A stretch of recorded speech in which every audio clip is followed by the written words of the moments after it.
Nobody could say when the tall grass first learned to sway in perfect rhythm with the hallway clock. Yet on nights when the moon lifted over Lake Larkspur, the meadow around Willowmere Hall seemed to move as though listening for a chime that never quite arrived. The old estate rested on the Vermont shoreline where maples met water in quiet accord, and every path leading to its stone steps wore a hush strong enough to soften footfalls into memories rather than sounds. Willowmere had once hosted summer recitals, cellos murmuring beneath chandeliers, polite applause settling like dust. But decades slipped by, and melodies folded into cobwebs that clung to ceiling roses. Only one inhabitant remained now, Arthur Lee, a retired horologist whose gentle devotion to time had outlived the guests, the gardeners, even the family who'd first hired him to oversee their clocks.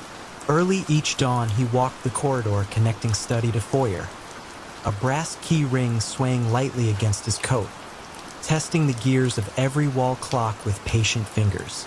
Polished mahogany cases lined the passage like companions keeping watch. Their pendulums, shaped like quiet bells, moved in measured arcs that seemed almost contemplative. Yet there was one clock Arthur never touched. It stood alone at the far end of the gallery, encased in pale birch that caught morning light and turned it to silver. The grandfather's face bore no numerals, only faint etchings of willow leaves circling a single blue hand. Residents before him had called it the Larkspur Dial.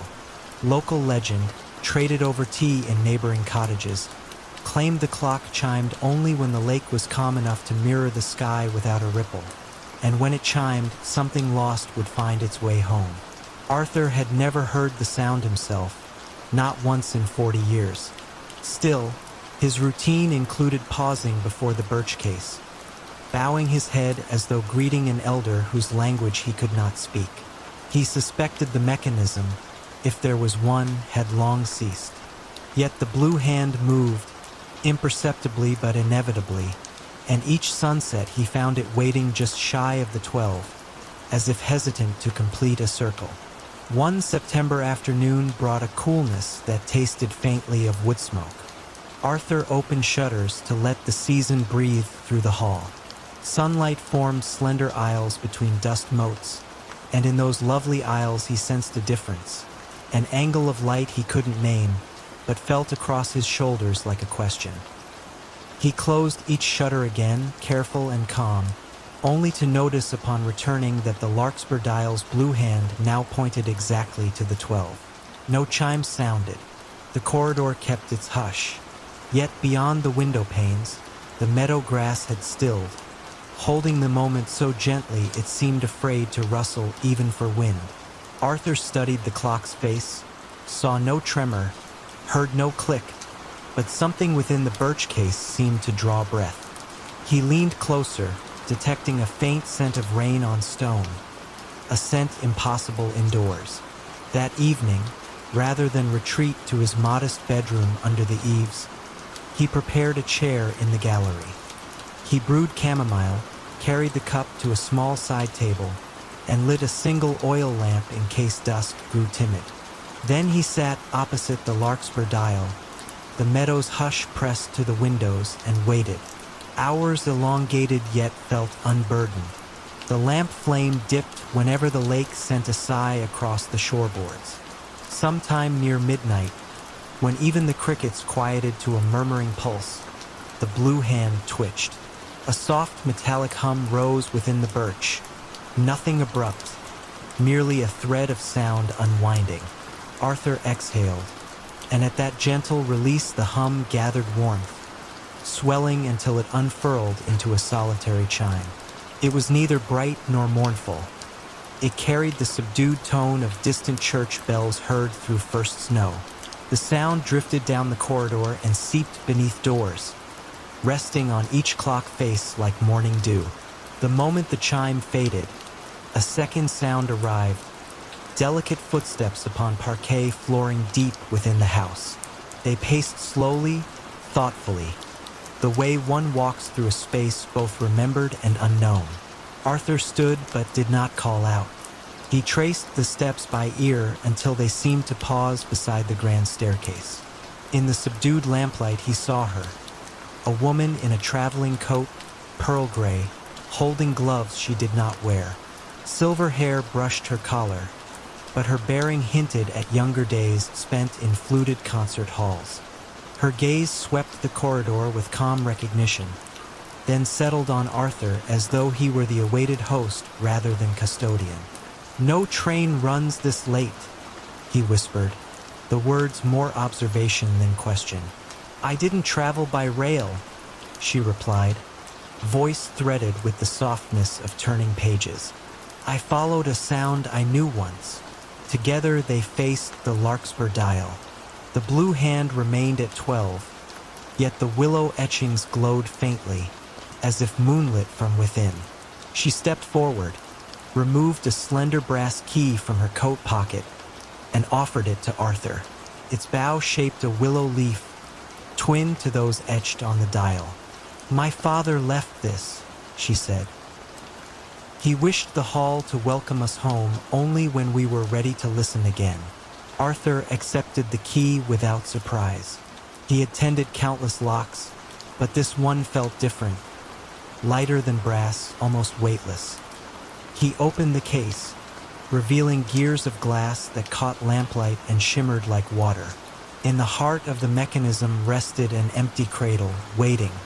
He placed the key there, and delicate springs inhaled. The blue hand moved forward, and a second chime, lower than the first, traveled through floor and stone, drifting outside to the lake where it rippled the surface into rings that glimmered under the moon. From the shore, lanterns began to appear, carried by villagers who sensed the long silent bell. Feet padded across dew-cooled grass. Voices hushed in wonder.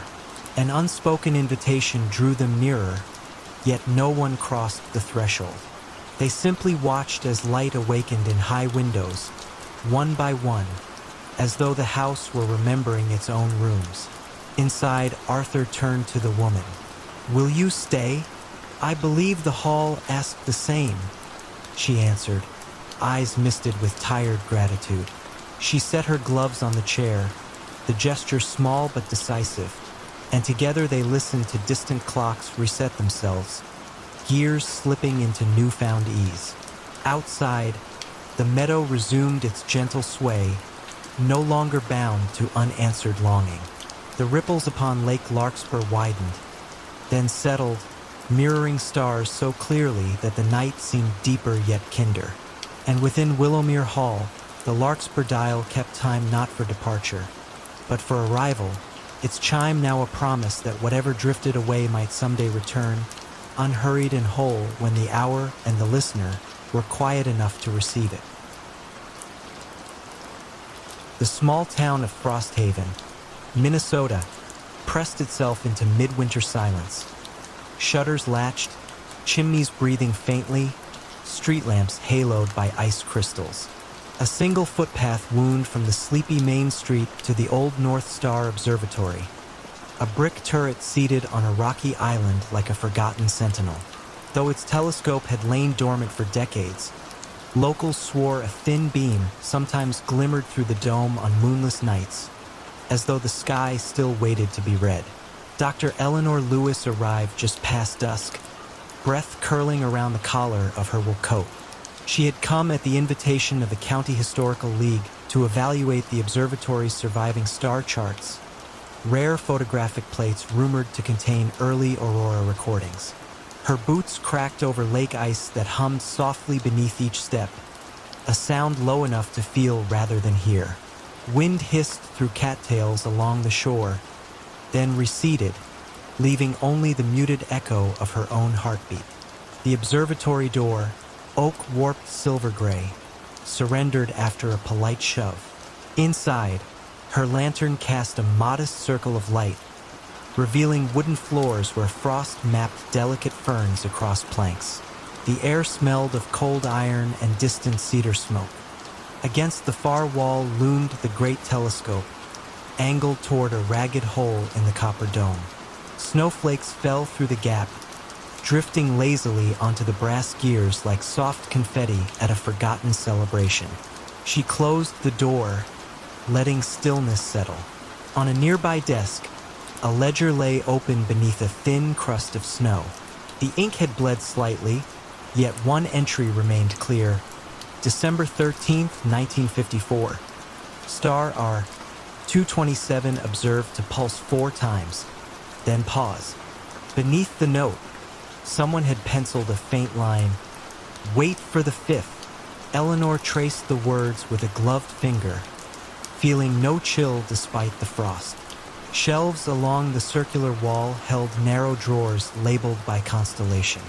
She opened one marked Cassiopeia and found glass plates wrapped in tissue paper, edges silvered, images visible when tilted toward the lantern. Nebulae glimmered like tiny frost flowers, precise yet haunting. Among them lay a folded envelope addressed simply to the returning eye. She hesitated, then lifted the flap. Inside rested a single sheet of vellum bearing coordinates and a short instruction. Focus at 18 degrees above north horizon, precisely 1 hour after silence begins. No date, no signature. She glanced upward. Through the dome's breach the sky blushed purple-black, stars beginning to crystallize. Silence, she realized, had already unfurled itself across the lake. No vehicles, no barking dogs, only the faint pulse of her own breath. Guided by habit more than thought, she loosened the telescope's frozen gears until they turned with surprising grace. Snowflakes fled the lens as though granted leave. She dialed the coordinates, aligning the scope toward an unobtrusive patch of sky. The eyepiece felt cold but welcoming against her brow. At first she saw only ordinary stars, steady and indifferent. Then, at the fringe of her vision, a shimmer trembled. 1 point brightening, dimming, brightening again. Her pulses deliberate, measured. She counted them aloud, voice scarcely above a sigh. A pause followed, long enough for the mind to wonder whether anything more would occur. When the 5th pulse finally came, it lingered slightly, as if aware of being watched, before subsiding into ordinary starlight. Eleanor exhaled the breath she hadn't realized she held. The room around her seemed to lean inward, waiting. From the ledger's desk, a soft tap answered, no louder than a snowflake striking wood. Yet it carried distinct intention. She crossed the room. The ledger's pages had turned themselves. A fresh sheet lay exposed, blank except for a faint wet circle, as though ink had only just lifted from the nib. A pen rested beside it, point glistening dark even in the dim light. Without resisting, she picked it up. Her hand moved gently, writing a single observation. The 5th returns the gaze. She set the pen down. Almost immediately the lantern flame wavered, not from draft but as though drawing breath.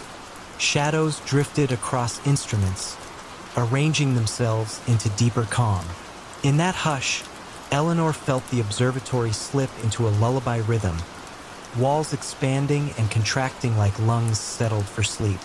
She closed the ledger, replaced the glass plates, and sealed the envelope back within the Cassiopeia drawer. The telescope she left trained on the dark horizon, content to keep its silent vigil.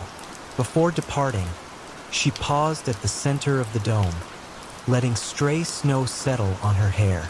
Somewhere beneath the ice, the lakeside, a resonant creak that traveled up through stone and floorboards. It sounded uncannily like a distant echo of her own thoughts, returning from below rather than above. Outside, night had deepened to still velvet. The path homeward glittered faintly, moon shards embedded in ice. As she stepped onto the lake once more, Eleanor glanced back. Through the observatory's broken cap, a thin shaft of starlight now glimmered, brighter than any lantern, pointing upward with quiet certainty. She knew the townsfolk might glimpse it and speak again of ghostly astronomers, but she sensed nothing spectral, Only a calm conversation continuing between sky and stone resumed after a long pause. Halfway to shore, she stopped, listening. Wind skimmed across the frozen surface, carrying a distant, measured rhythm. For soft gusts, a pause, a fifth answering sigh. Something in the pattern eased her shoulders, smoothing the tightness of travel from her muscles. She resumed walking, boots whispering against snow, feeling oddly accompanied. Frosthaven's lights blinked welcomingly at the lake's edge. Behind her, the observatory settled back into shadow, the beam dimming until only ordinary starlight remained. Yet Eleanor sensed the fifth pulse would return, again and again, waiting patiently for anyone willing to cross the ice and breathe in time with the hush. By the time she reached the inn, fatigue arrived gentle as flannel. She knew her report to the Historical League would be concise. Plate stable, building sound, further study advised at night. But in her private notebook she jotted another line. Some instruments marked the passage between beats, and some watchers learned to listen there. With that thought, she closed the journal, welcomed sleep, and trusted the stars to keep their silent appointment until dawn. Snow drifted down in hushed, indecisive spirals, and the grand chalet of Sonnen seemed to breathe more slowly with every flake that touched its eaves. Perched above a narrow valley in the Bernese Alps, the chalet had once hosted winter artists' retreats, its timber balconies alive with laughter and the scrape of easels. Now, in early January, only 2 lights showed against the rising dark. One in the concierge's nook near the entryway, and one in room 17, where Mathilde Kramer unpacked sketchbooks she had not opened since autumn. She had come for a month of rest, a gift from her editor after deadlines had turned her nights thin.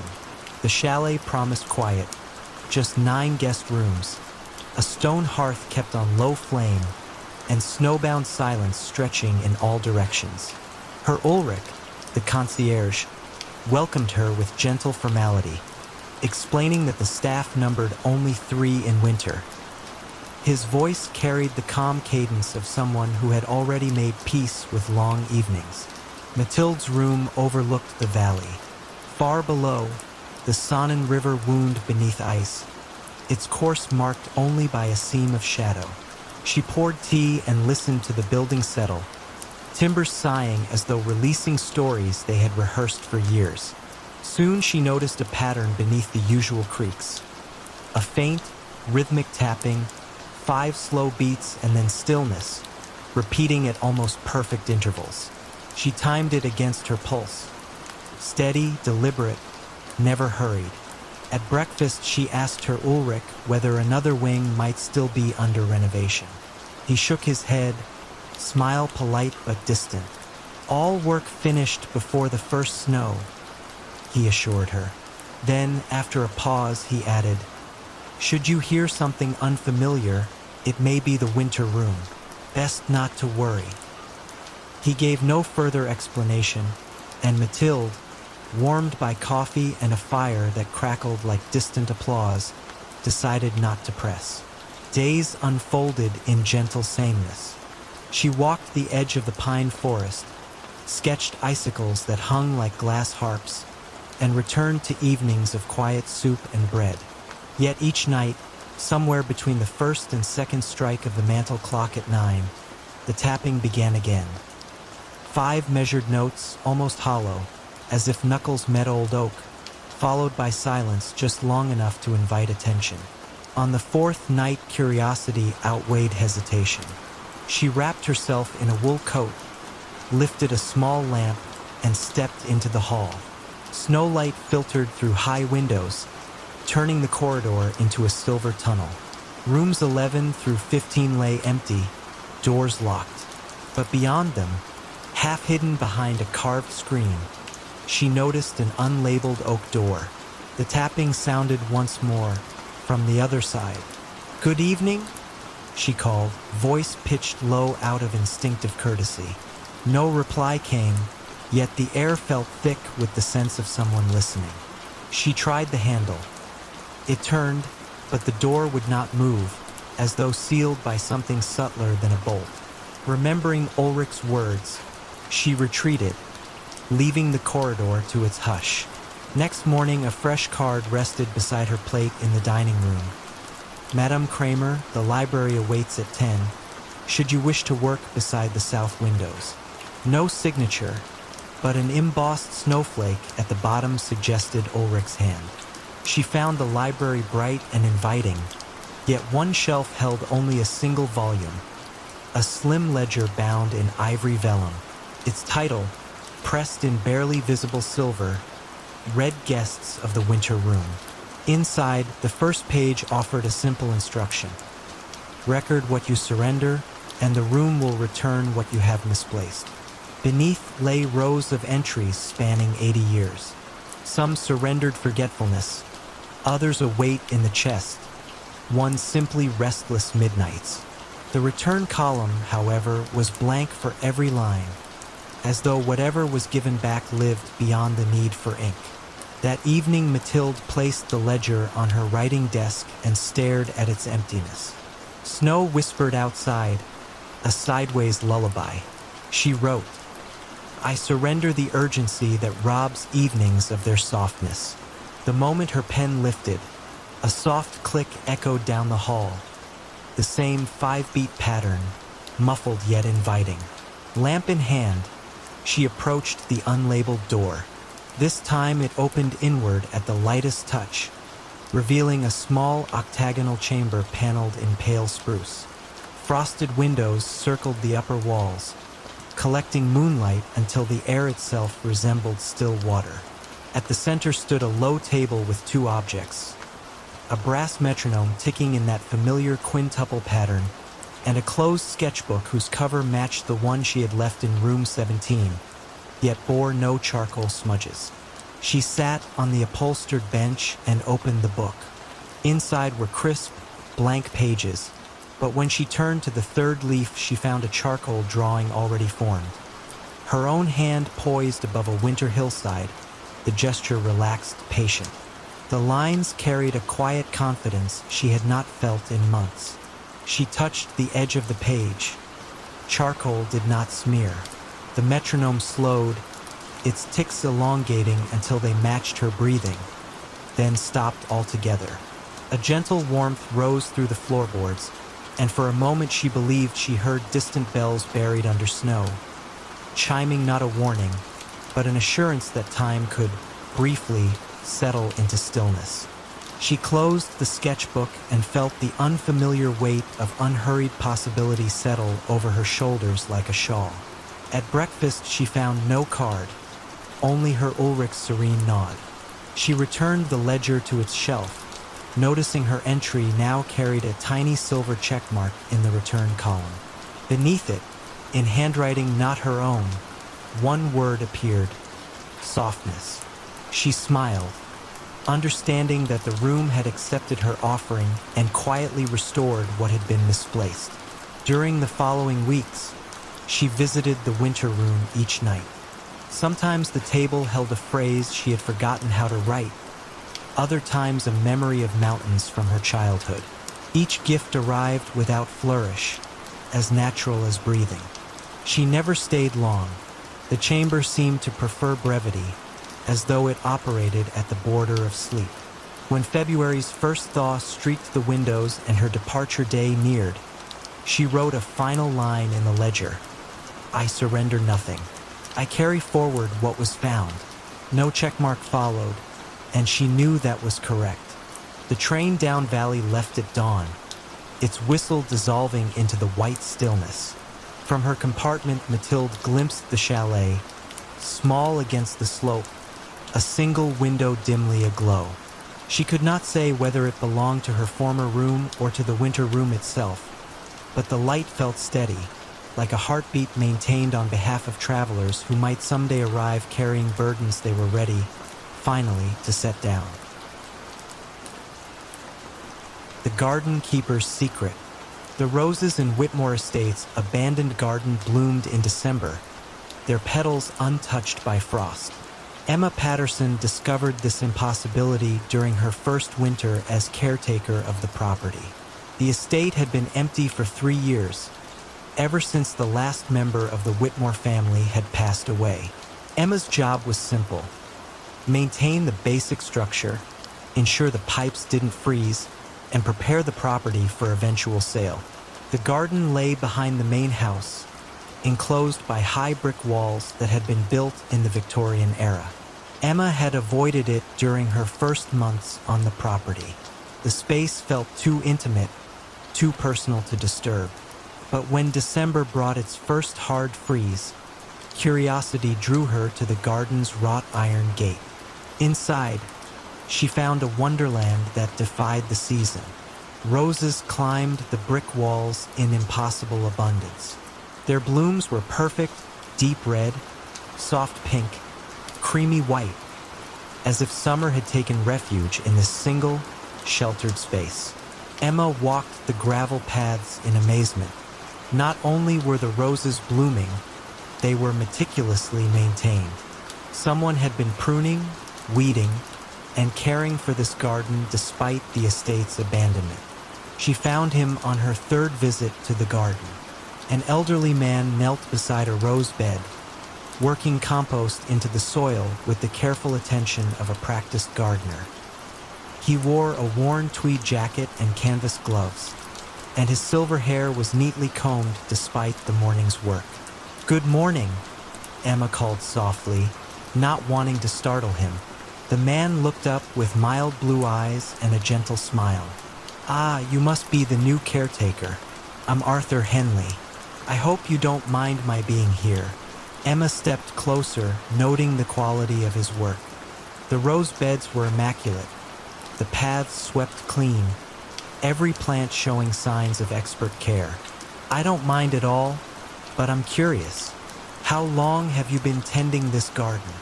Arthur sat back on his heels, considering the question. "Oh, 40 years or so. Started when I was head gardener for old Mr. Whitmore. Seemed a shame to let it all go to ruin after he passed." "The family never mentioned a gardener," Emma said carefully. "Are you sure it's all right for you to be here?" "The Whitmores were always very kind to me," Arthur replied, returning his attention to the soil. "I like to think they wouldn't mind me keeping things tidy." Emma left Arthur to his work, but the encounter puzzled her. If he had been the estate's gardener, surely his continued presence would have been mentioned in the property management documents. She made a note to contact the lawyers handling the estate. The law firm's response was prompt and slightly impatient. There was no record of an Arthur Henley ever being employed at Whitmore Estate. No arrangements had been made for garden maintenance. The family had specifically requested that the grounds be left unattended until the sale was finalized. When Emma returned to the garden the next morning, she found Arthur deadheading roses with a pair of silver secateurs that caught the weak winter sunlight. "Arthur," she said gently, "I need to ask you about your arrangement with the Whitmore family." He paused in his work, studying a particularly fine bloom before carefully cutting it and laying it in a wicker basket beside him. "I started working here in 1962, he said slowly. Young Mr. Edward had just inherited the property from his father. I was 23, fresh out of horticultural college. Edward gave me free rein with this garden, said it was his mother's favorite place, and he wanted it to stay beautiful in her memory." Arthur's eyes grew distant, focused on something beyond the garden walls. Edward's wife, Patricia, loved the roses too. She would bring her tea out here every afternoon, sit on the bench by the fountain. After she died, Edward stopped visiting the garden, but he asked me to keep it going. For her sake, he said. Emma listened, calculating dates in her head. If Arthur had started working here in 1962 at age 23, he would now be in his 80s. That seemed plausible, though he moved with the vigor of a much younger man. "And after Edward passed away?" she asked. "Well, the garden still needed tending, didn't it?" Arthur smiled, returning to his roses. The roses don't know their gardener is gone. They still need pruning, feeding, protection from pests. It wouldn't be right to abandon them. Over the following weeks, Emma found herself looking forward to her visits with Arthur. He was a fountain of knowledge about horticulture, sharing techniques he had learned over decades of careful observation. He spoke of the garden's history with intimate familiarity, describing renovations and plantings that had occurred long before Emma was born. She began to research the estate's history more thoroughly. In old photographs from the local historical society, she found images of the garden in its prime. And there, in a 1963 photograph labeled "Head Gardener with Prize-Winning Roses," was a young man who looked remarkably like Arthur. The resemblance was unmistakable, but something nagged at Emma's mind. She studied the photograph more carefully, then compared it to her memory of Arthur as she had seen him that morning. The young man in the photograph and the elderly gentleman in the garden looked not just similar, but identical in every detail except age. Emma's unease grew when she realized that Arthur never seemed to arrive at or leave the garden. He was simply there each morning when she visited, and gone by evening when she locked the estate's gates. She began varying her schedule, arriving at different times, but the pattern held. Arthur existed only within the garden's walls, only during the daylight hours when the roses needed tending. One February morning, Emma found a leather-bound journal left on the garden bench. The pages were filled with careful records of plantings, weather observations, and seasonal maintenance notes, all written in a neat, old-fashioned hand. The entries span decades, documenting the garden's evolution from the 1960s through the previous week. The final entry, dated the day before, read simply, "The new caretaker understands the importance of this place. The roses will be safe in her care. The garden chooses its own guardians, and it has chosen well." Emma never saw Arthur again, but the roses continued to bloom through that winter and into spring. When the estate was finally sold to a young family who promised to restore the gardens, Emma felt a deep sense of satisfaction. On her last day as caretaker, she sat on the bench where Patricia Whitmore had once enjoyed her afternoon tea.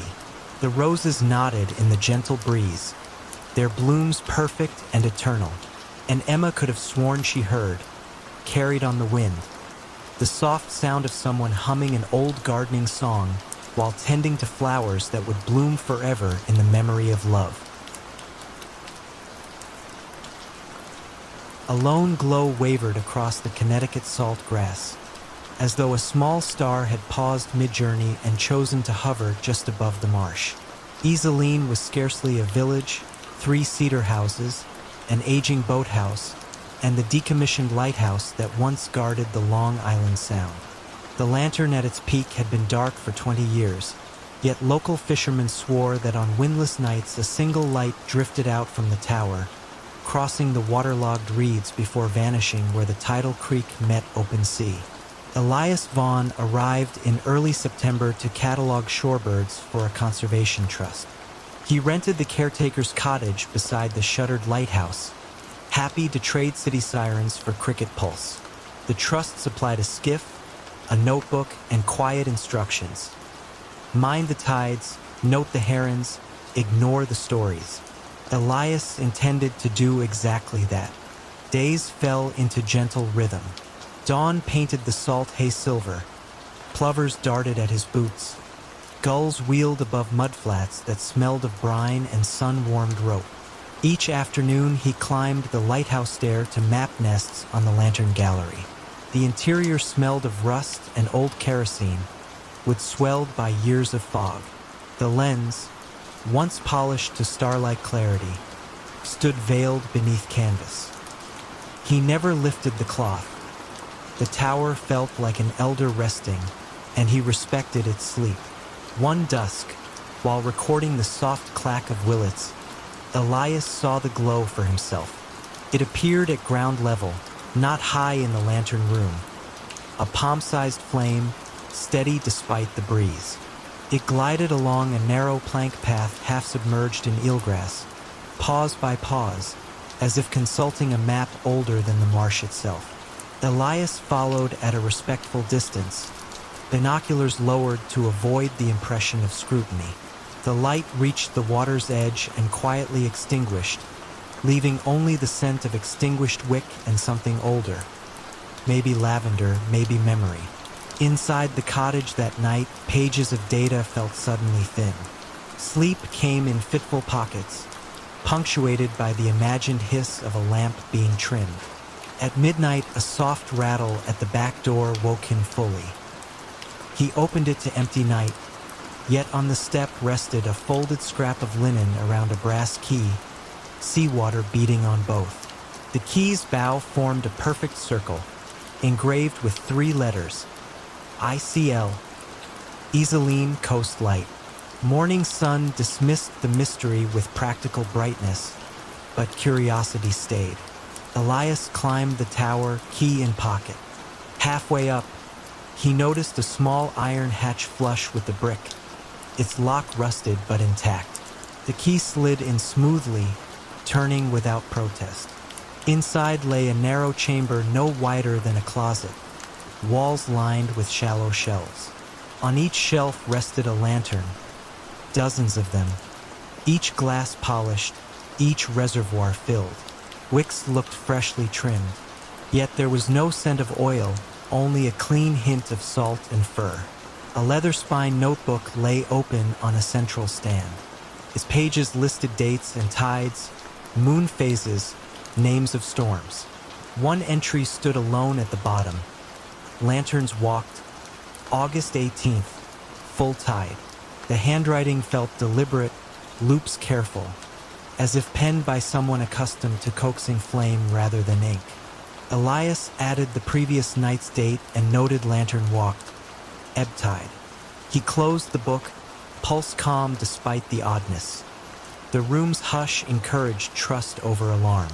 Evenings grew earlier. Each twilight, the marsh exhaled cool vapor that blurred horizons into watercolor grays. Some nights the light appeared, some nights not. When it did, Elias followed at a distance, memorizing its route. Always the same plank path, always the same hush at the creek mouth. He began to wonder if the lantern marked a changing depth, a warning invisible to satellite charts yet crucial to hidden currents. A nor'easter arrived, pressing slate clouds low over the sound. Wind scratched the shutter boards. Rain etched quicksilver diagonals across the pane. At dusk, a glow flared within the tower gallery, brighter than any he had seen outside. Elias scaled the spiral steps, lantern from the secret room in hand. The canvas over the great lens billowed as though breathing. He peeled it back. Glass facets caught storm-dim light and spun it into muted rainbows. A panel on the pedestal lay ajar, revealing a chamber just wide enough to cradle the brass lantern he carried. The fit was perfect, as if engineered for that single piece. When he placed the lantern inside, the wick bloomed cobalt, silent yet certain. Outside, the storm's howl softened to a deep-throated hush. Through the gallery glass, he saw the marsh lanterns, every single one from the hidden room, floating outward in slow procession, tracing luminous lines along flooded channels. Their reflections braided with rain-shaken water, creating corridors of calm. Wind leaned back, puzzled. Waves settled into gentle heaves. Elias watched until the final flame reached the sea and dimmed beneath the storm-churned horizon. Then he returned the great lens to darkness, replaced the canvas, and descended, carrying only the faint smell of newborn smoke on his sweater. Morning broke clear. Newspapers spoke of severe weather turned mild without explanation. Fishermen, mooring lines still taut from precaution, found their channels untouched by surge. Mrs. Grant, from the nearest house, brought Elias coffee cake and confided that her grandmother once served as lighthouse keeper when men were away at war. She said the marsh keeps its own watch, the woman smiled. "Provided someone remembers to polish the glass." Elias said nothing of keys or secret shelves. He simply accepted the cake and, later, opened the notebook in the hidden room, writing, "Lanterns walked, storm tide, duty fulfilled." Below, space waited for another line, blank yet anticipatory, like a quiet shoreline expecting moonrise. When his assignment ended, he left the key on the cottage table beneath a note. Data logged, birds counted, lens resting. If the lantern walks, follow with calm heart. At the edge of the property, he glanced back. Sunlight struck a single gallery pane, kindling a brief, warm shimmer. The calm heartbeat of a watch resumed. Elias drove away content, knowing the marsh did not need him to stay. It only needed witness. And somewhere, folded inside reeds where salt meets fresh, a lantern's memory drifted, ready to rise whenever clouds gathered, carrying a promise that in Isolene, even silence keeps alight. Along the main coastline, the wind already carried a hint of frost, yet the salt air remained mild enough to smooth every sound, rounding corners, gentling edges. The town, a scatter of clapboard houses and shuttered shops, seemed to lean inward, as though listening to the hush between waves. From the platform, Clara Devreux lifted her luggage, one battered valise, and drew in the quiet, tasting pine resin and distant seaweed. She had come to catalog the papers of the late lighthouse keeper, an uncle she scarcely remembered, but she suspected the true work would prove less tangible. A single street lamp guided her through narrow lanes toward Pelican Cove. Windows glimmered faintly behind lace curtains, each house breathing its own muted warmth. Yet no door opened, no voice called, and the hush felt deliberate, like a pause in an unfinished conversation. At the water's edge, the lighthouse stood apart on its granite ledge, tall, pale, and unlit since the keeper's passing. Waves combed the rocks with patient persistence, revealing smooth channels worn by decades of tides. Clara crossed the small footbridge linking shore to island.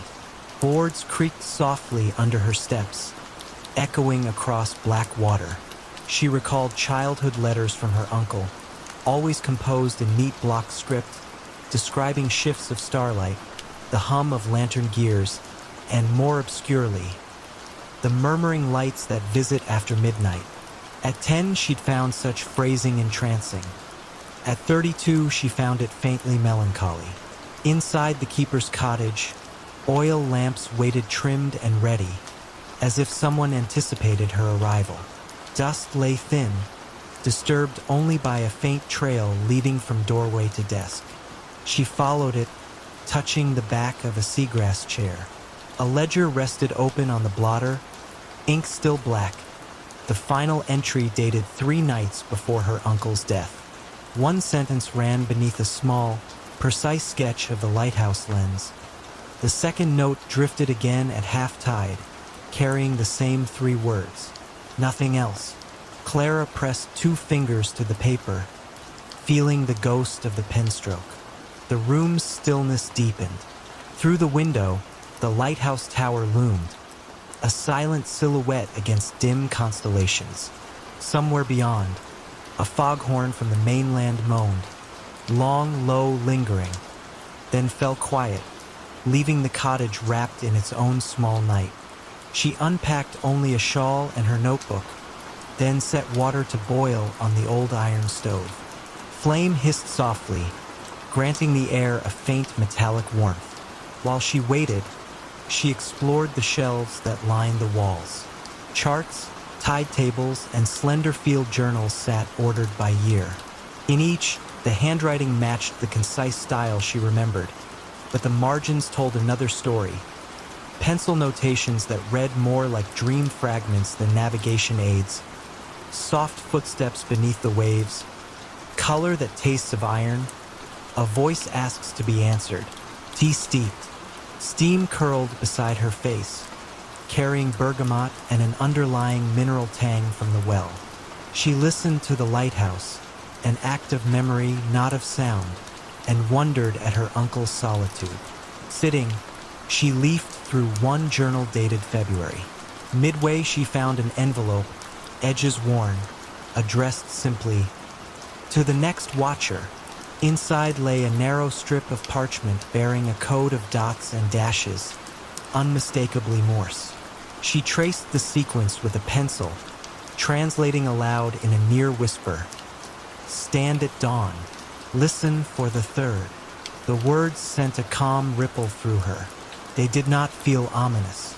Instead, they resembled an invitation extended across time. She folded the message and slipped it into her pocket. The kettle clicked, flames subsided, and outside, the tide reversed its pull. Sleep came lightly on the cot beside the desk. She drifted in and out, lulled by the sea's slow respirations. Somewhere near dawn, a faint tapping stirred her, the delicate, arrhythmic patter of a telegraph key. Eyes half open, she realized the sound came not from any device but from the tower itself, each tap spaced by the hush of water folding back onto sand. Rising, she wrapped the shawl around her shoulders and stepped onto the porch. Gray pre-dawn bleached the horizon. The bridge glimmered with dew, narrow planks shining like bone. She crossed without hurry, letting tide-cooled mist brush her skin. At the tower's base, iron stairs spiraled upward, each rung worn smooth by generations of keepers. She climbed, counting heartbeats instead of steps, until she emerged into the lantern room. The great lens, motionless, caught the first ghost of daylight, scattering soft prisms along the glass walls. Dust motes drifted in gentle currents. Then, from somewhere deeper in the iron ribs, the tapping resumed. 3 slow knocks, a pause, 3 again. Clara traced the source to a brass service panel. It bore a hatch secured only by a single screw half loosened. She removed it easily, revealing a hollow compartment. Inside lay a small glass bottle sealed with wax. Within the bottle floated a folded ribbon of sea-green paper. She withdrew it, fingertips tingling. When unrolled, the ribbon revealed 3 words in her uncle's crisp hand: "Return the echo." Clara inhaled the salt air, steady and patient. Below, the tide reached its quietest moment, neither rising nor falling, the world caught in a held breath. She laid the ribbon flat on the narrow sill and waited. Around her, gulls remained silent, ships invisible. Only the hush of light through glass kept company. Then, somewhere just beyond the breakwater, a different tapping echoed back. 3 crisp beats, a pause, 3 more, carried over water like polite conversation. The sound was subtle, almost coy, as though confirming her presence. Without fully understanding why, Clara felt a smile rise. She reached for the telegraph key mounted near the lens, a relic still wired to nothing, pressed it gently, and tapped 3 measured strokes in reply. Silence followed, but it was a living silence, full of promise. The horizon brightened, soft pink staining low clouds. Within the tower, calm settled like a shawl across her shoulders, as though the lighthouse itself sighed in relief. Whatever mystery linked the taps, the bottle, and her uncle's final notes was not demanding solution. It merely asked continuation. She, the next watcher, had answered. The sun edged above the sea, gilding foam and rock. Light touched the lens, sending warm bands across the cabin. Clara folded the sea-green ribbon, placed it back inside the bottle, and returned the bottle to the hollow compartment. The hatch closed with a gentle click, a punctuation mark, not an ending. She descended the spiral, step by unhurried step, and crossed the footbridge as the town behind her stirred awake. A gull cried once, then fell quiet. In the cottage, she set fresh pages on the desk and began a new ledger, first entry written in steady script. At dawn, the conversation resumed. She paused, listening. Outside, the sea kept its measured rhythm, unhurried, unconcerned. And Winterport, still holding more questions than answers, eased into morning with a calm that asked only to be heard. The village of St. Roche lay folded among low Provençal hills, its stone lanes warmed by centuries of sun. Yet tonight a muted coolness drifted in from the fields. Shadows lengthened across shuttered cottages, carrying the faint scent of crushed thyme. Above the tiled roofs, the abandoned Monastère de Trois Sources rose like a pale memory, arches silvered by moon-ready light. Although the monks had departed decades ago, travelers still spoke of quiet footprints and candle-glow glimpsed through broken cloisters when evening settled. Émile Durant arrived on foot, coat brushed with road dust, carrying a leather folio and a single fountain pen. The village mayor had written him with polite urgency. Lost hymnals had surfaced in the monastery library, pages fragile as moth wings, and required a careful hand. Émile agreed, drawn by the chance to listen for echoes in forgotten halls. He found lodging above the bakery, where warm bread cooled on wide oak boards. Madame Lavelle offered him lavender tea, then pointed toward the hillside path. "Go before full dark," she murmured. The stones dream more softly then. He started at twilight, feet crunching along a chalky track lit by dusky gold. Crickets kept a measured cadence, leaving ample space between their songs. Midway, a small spring bubbled beside a fig tree, its water clear, its voice subdued, as though reciting prayers. Émile paused, knelt, and touched the surface. The ripples traveled outward in perfect circles, slow, deliberate, like breath before sleep. The monastery gate, wrought iron faded to moss green, stood slightly ajar. A sigh of wind moved through, lifting a dry leaf that spiraled upward, then settled again. Inside, the main courtyard opened wide to the sky. Cloister arches framed pockets of shadow where vines climbed with patient insistence. Marble benches lined the walk, edges worn smooth by silent congregations of time. Somewhere deeper, a single bird called once, a soft note, then fell still. Émile's lantern cast amber ovals along the flagstones. He followed the corridor toward the scriptorium, guided by memory of monastic plans he had studied in dusty archives. Doors hung open on silent hinges, revealing small cells, each furnished only by stone slab beds and the lingering odor of beeswax. He reached the library without misstep. There, tall windows admitted violet twilight, brushing shelves that held fewer volumes than he expected. A long reading table occupied the center, its surface clean but for a stack of loose parchment bound by twine. He set the lantern down, its glow settling like calm water. Untying the stack, he discovered not hymnals but delicately inked maps of underground channels, annotated in Latin and Old Provençal. Margins bore faint music notes, neumes drifting between coordinates. Beneath each map lay a sheet of vellum embossed with 3 words, always the same, sub aqua sonnet. Beneath the water it sounds. Émile traced a fingertip across the phrase, savoring the smoothness. Somewhere nearby, a drop of water fell, quiet and sure, as though agreeing. He looked up. No rain leaked through the tiled roof. Another droplet answered from deeper within the stacks, then another, marking an unhurried tempo. He followed. The droplets led him to a narrow stair descending beneath the library. Cool air met him, scented faintly of river stone.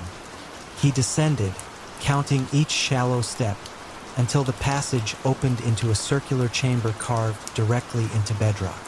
The lantern glow revealed a shallow pool at the center, its surface unbroken, reflecting the low, arched ceiling. Around the pool, inscriptions spiraled outward, lines of chant etched in patient hands. The first words mirrored those on the vellum, sub aqua sonnet. He knelt at the edge. The water was clear, holding the ceiling's reflection with tranquil loyalty. Then, almost imperceptibly, a murmur rose, soft, resonant, neither word nor melody, more vibration than voice. It reminded Emile of a tuning fork held beside the ear, a hum that asked nothing yet lingered. The sound grew by half a breath, then receded, leaving silence even gentler than before. He did not attempt to scoop the water. Instead, he spoke a single greeting in Latin, a courtesy to whatever memory lingered here. The pool answered with 3 concentric ripples that rolled outward, then vanished. On instinct, Emile opened his folio, drew a fresh sheet, and transcribed the moment. 2117, first resonance beneath the library. Echo resembles low D, sustained. The act felt less like recording data and more like adding a verse to an endless, unseen hymn. Time thinned. Lantern light softened, its flame dipping but steady. Emile listened for further notes, yet the chamber held its peace. He took that stillness as permission to depart, folding the maps and vellum with meticulous care. The stair welcomed him upward, each step returning him to the hushed library. Then the cloister, now bathed in muted moonlight. Crickets had slowed their cadence, leaving longer pauses, as though hearing what he had heard. Back in the courtyard, Emile lingered by the central fountain long run dry. He imagined water once singing here, too, multiplying the hidden chant beneath the library. The quiet held him easily, like deep blankets on a cool night. He whispered thanks, though unsure to whom, and retraced his path to the gate. Descending the hillside, he felt no urge to rush. Around him, olive trees stood silver under the moon, leaves trembling with mild breeze. Each footstep stirred faint dust, rising then settling, a gentle punctuation. By the time he reached the bakery, the village slept. Even the ovens cooled, their heat folded into crusts awaiting dawn. In his small room, Emile set the folded maps on the bedside table. He left the window ajar, allowing the night air, and perhaps a distant, submerged chord to drift through. Before extinguishing his lamp, he added one final note to his journal. The monastery keeps its choir, though the mouths are water and stone. I was merely audience. Lying back, he felt the hush of Saint Roche settle around him, steady, composed. Somewhere beneath the hills, a deep note might have thrummed again. But if so, it joined his dreaming, cradling him toward sleep with the promise that some mysteries prefer to remain half-heard, half-sung, forever carrying their gentle resonance just below the surface of the world. Water lapped gently at pilings, brushing stone with a faint, rhythmic hush that sounded almost like distant applause. Venice, after the last vaporetto, exhaled into stillness. Shutters closed, footsteps faded, and moonlight spread across tiled roofs in quiet sheets. Down a narrow fondamenta, the little Baroque theater waited, facade softened by moss, its lacquered doors unvisited for 40 years. Aurelia Conti had come at the invitation of the city's cultural archive, asked to assess what survived inside. Ledgers, costumes, forgotten scores.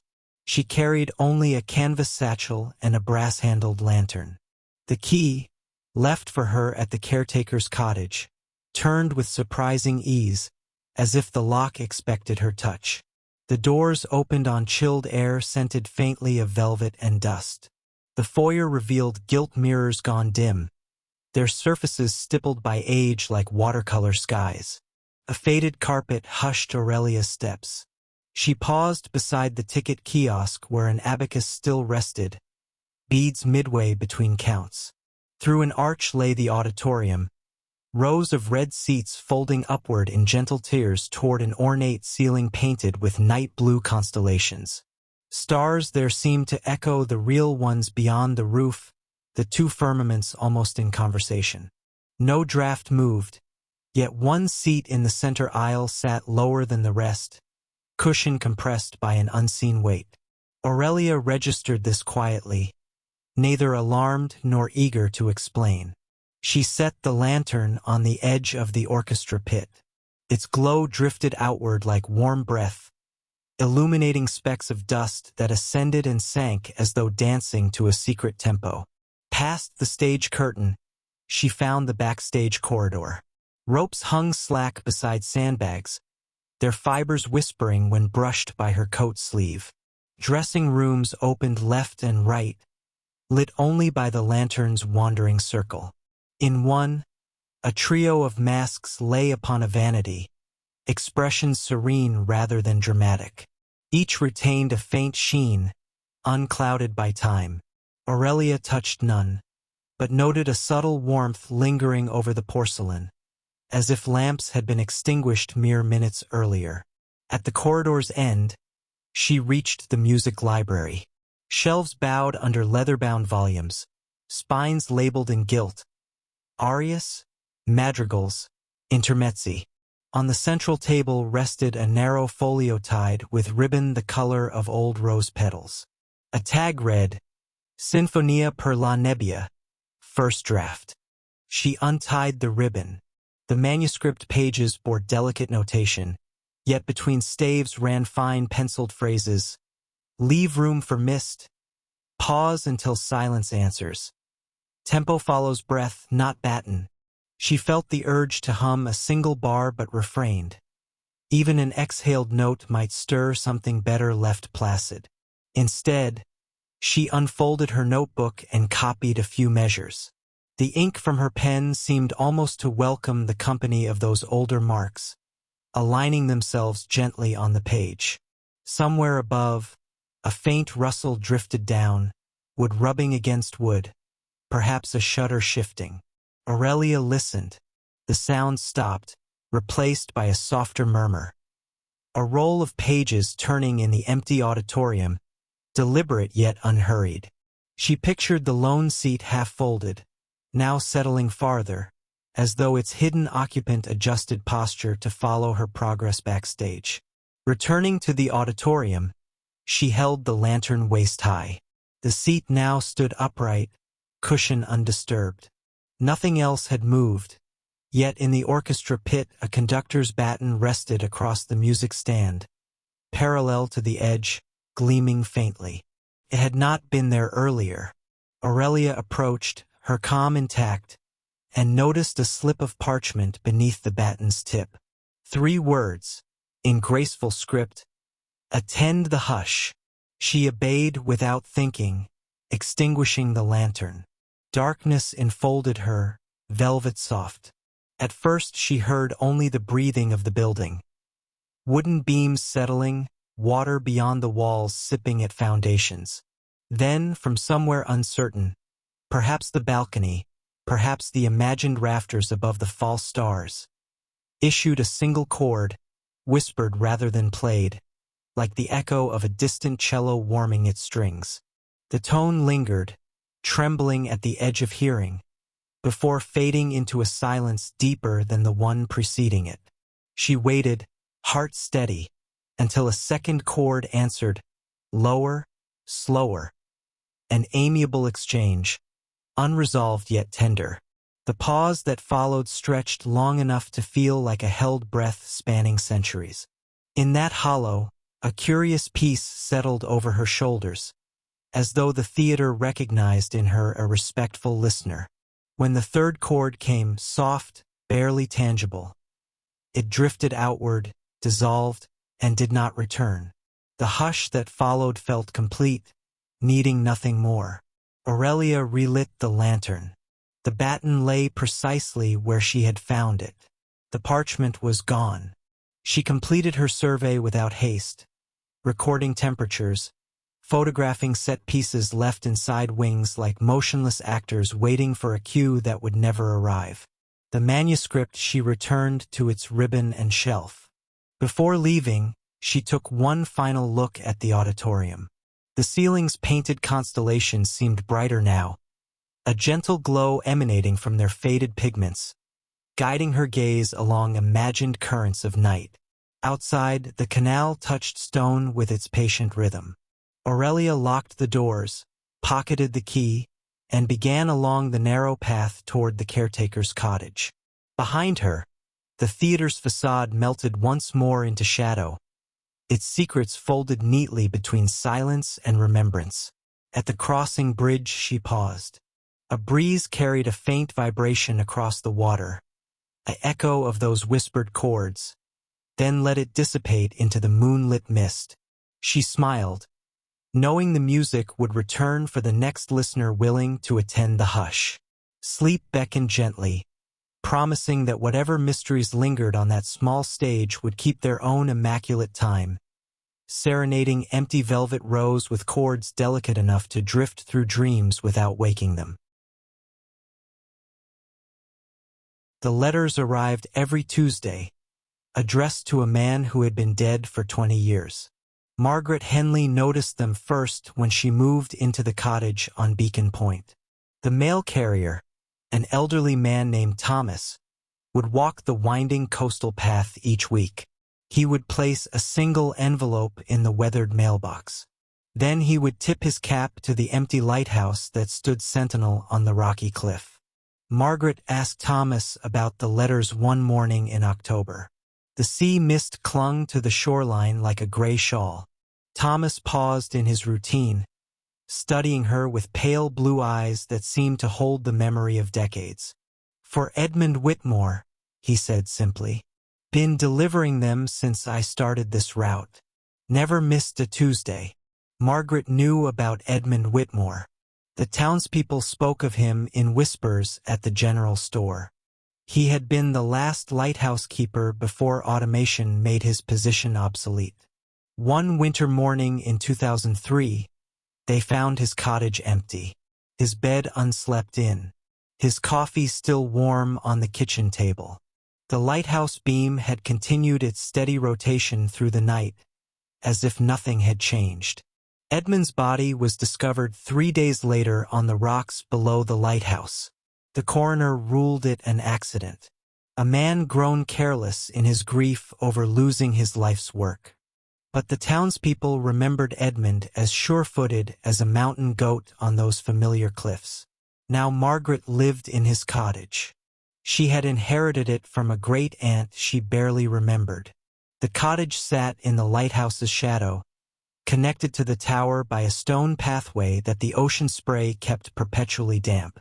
She began collecting the letters. Each envelope bore the same return address, a post office box in Portland, Maine. The handwriting was careful and feminine, old-fashioned loops and careful spacing that spoke of another era. Margaret held the letters up to the lamplight each Tuesday evening. The paper was thick and cream-colored. She could see the ghost of words through the envelope, but never enough to decipher their meaning. On a November evening, when the wind howled around the lighthouse like a living thing, Margaret climbed the spiral stairs to the lamp room. The automated beacon still turned, still sent its warning across the dark water. From the circular windows, she could see her cottage below, a warm yellow square of light in the vast darkness. That night she dreamed of Edmund Whitmore. He stood in the lamp room, polishing the great lens with infinite care. His movements were methodical, practiced, the work of a lifetime. When he turned toward her, his eyes held the same sadness she had seen in Thomas, the mail carrier's face. "She doesn't know," Edmund said in the dream. His voice was soft, nearly lost in the sound of wind and waves. "She keeps writing, keeps hoping I'll answer." Margaret woke with the dream still vivid in her mind. The next Tuesday, she waited by the mailbox for Thomas. When he arrived, she was holding all the unopened letters she had collected. "Who sends them?" she asked. Thomas looked at the stack of envelopes in her hands. For a moment his composure faltered. His sister, Eleanor, lives in Portland now. Moved there after Edmund. He trailed off, then gathered himself. She always wrote to him. Every week for 40 years. Old habits, I suppose. Margaret studied the top envelope. The careful handwriting suddenly seemed fragile. Heartbreaking. She doesn't know he's gone? Oh, she knows. Thomas adjusted his mailbag, preparing to continue his route. But knowing and accepting are different things, aren't they? Some love runs too deep for death to stop. That evening, Margaret sat at Edmund's old desk in the cottage. She took out writing paper and a pen. The lighthouse beam swept across her window in its eternal rhythm as she began to write. "Dear Eleanor," she started, "thank you for your letters. It means more than you know to receive them each week." She wrote about the cottage and the sea, about the way the morning light struck the lighthouse glass, about the peace she found in this place that Edmund had loved. She signed the letter simply, "A friend." The next Tuesday, Margaret walked to town and mailed the letter to Portland. When Thomas arrived with Eleanor's weekly letter to Edmund, Margaret smiled and accepted it with quiet reverence. Some mysteries, she had learned, were not meant to be solved, only tended to like lighthouse lamps in an endless night. A hush the color of twilight settled over Greystone Orchard, as though the evening itself had paused to listen for a forgotten note. The orchard lay 2 miles north of Oxford, tucked behind low stone walls draped with moss and centuries of mild English rain. Travelers on the old coaching road glimpsed only tangled apple trees and the dark slate roof of a keeper's cottage, but villagers knew the air within the walls carried its own slow rhythm, whispering of harvests that never quite ended. Ruth Calder, a botanical illustrator recovering from a long illness, arrived in early May to rent the cottage and sketch the orchard's antique cultivars. Her doctor had prescribed quiet days and breathing room. Greystone promised both. A gravel path, veined with violets, led from the gate to the porch. Each step released a cool perfume of earth and blossom that seemed to drift upward rather than away. Ruth unpacked charcoals and notebooks, opened the windows, and let silence steep inside. The previous caretaker had left a single instruction on a folded card atop the mantel. "Close the bells at violet hour." The phrase puzzled her. There were no bells in sight, only an empty hearth and a clock that ticked with the relaxed certainty of old oak. She spent daylight wandering between rows, sketching gnarled trunks furred with lichen, cataloging the pale green swell of unripe fruit. Birds called in soft question marks. Wind crossed every branch with a cautious hand. Yet each afternoon, when the sky tipped from blue to lilac and the sun's edge brushed the Cotswold Hills, a faint chiming drifted through the trees. It was not the clear ring of metal on metal. It sounded more like glass humming when a fingertip circles the rim. 3 tones, then stillness. On her third evening, Ruth followed the sound. Dusk pooled between trunks, turning grass into velvet. She reached the orchard's heart and found a stone folly resembling a small, roofless chapel. Ivy braided the columns. Suspended from the archway hung 6 slender glass bells, each pale as river ice, strung on silver ribbon. They caught the last of the light and glimmered like captive dusk. No breeze stirred, yet one bell vibrated gently, releasing that round, thirsty note she had heard from afar. Ruth lifted a hand but stopped short of touch. The card's directive returned. Close the bells at violet hour. Close them, how? She glanced around and noticed a narrow wooden box resting on a low ledge. Inside lay 6 velvet pouches, deep plum in color, each stitched with the outline of an apple bough. Understanding moved through her like a calm breath. She slipped the first pouch over the humming bell. The tone softened, then ceased, as if the bell had folded itself to rest. One by one she covered the remaining bells. When the last ribbon was stilled, dusk felt complete, no longer waiting for anything to end. She returned to the cottage where lamplight and a gentle fire settled her nerves. Sleep came easily, bearing quiet dreams of lilac skies that never darkened further. Morning revealed dew shining on spider silk, every droplet catching new sun. Ruth brewed tea and sketched until noon, but unease tugged at her edges. What purpose did the bells serve? Why must they be closed only at violet hour? She searched the cottage and found a slim journal slipped behind the clock. The cover, gray linen, bore the name Edmund Greystone, 1891. Entries spoke of an experiment, capturing twilight's resonance so the orchard would always ripen at its most forgiving moment. The bells, Edmund wrote, vibrated with the violet frequency, a narrow seam between light and dark that lulled fruit into lingering sweetness. Yet if left uncovered, the bells would continue to drink from evening, delaying night indefinitely. One must let darkness arrive, he concluded, else dawn forgets the way. That evening Ruth repeated her walk. Again, at the precise flush of lilac, the bells sang. She hushed them with the pouches, then lingered, sensing gratitude in the cooling air. A nightjar called from somewhere beyond the wall. Twilight sighed and released its hold. Days slipped into a pattern as gentle as breath. Morning sketches, midday rest, evening bell tending.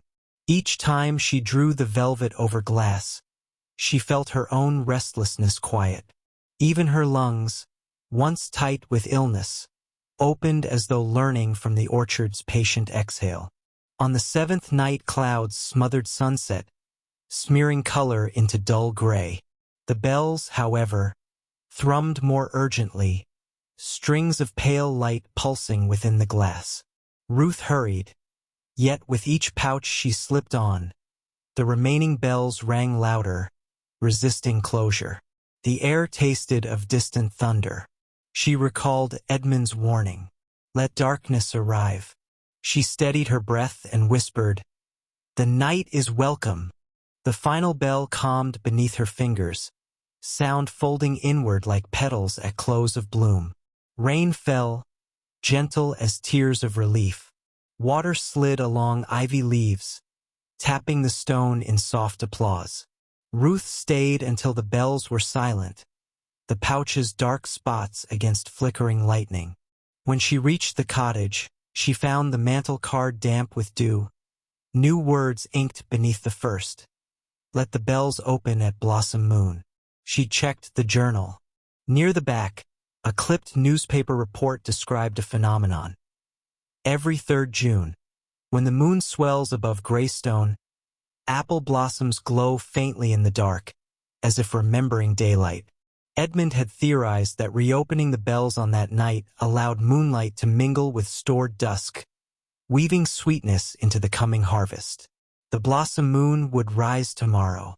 When the evening arrived, clouds cleared, revealing a silver coin balanced on dark branches. Ruth walked to the folly, removed each pouch. As the glass met open air, tones unfurled, not louder but richer, chords layered like dawn behind clouds. Pale radiance seeped from bell to branch. Petals shimmered with pearly light. The orchard seemed to breathe twice, once with earth, once with sky.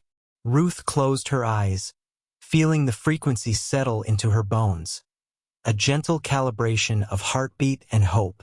She left the bells open that night. Before sleep, she noted in her sketchbook, "Dusk tends the breath, moonlight tends the marrow."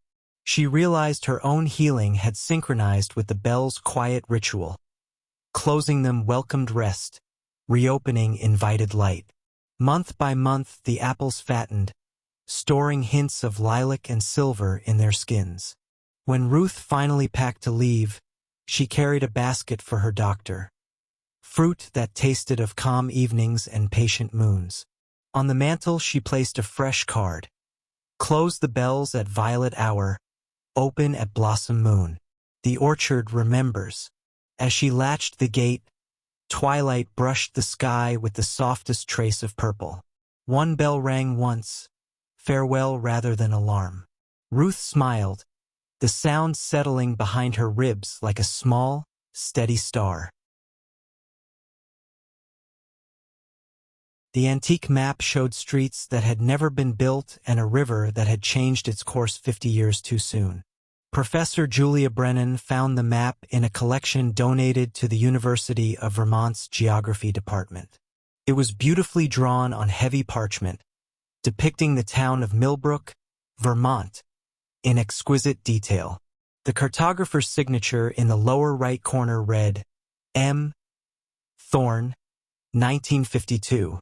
What puzzled Julia was the map's impossible accuracy about things that hadn't yet happened. It showed the bypass highway that wasn't built until 1967. It depicted the shopping center constructed in the 1980s.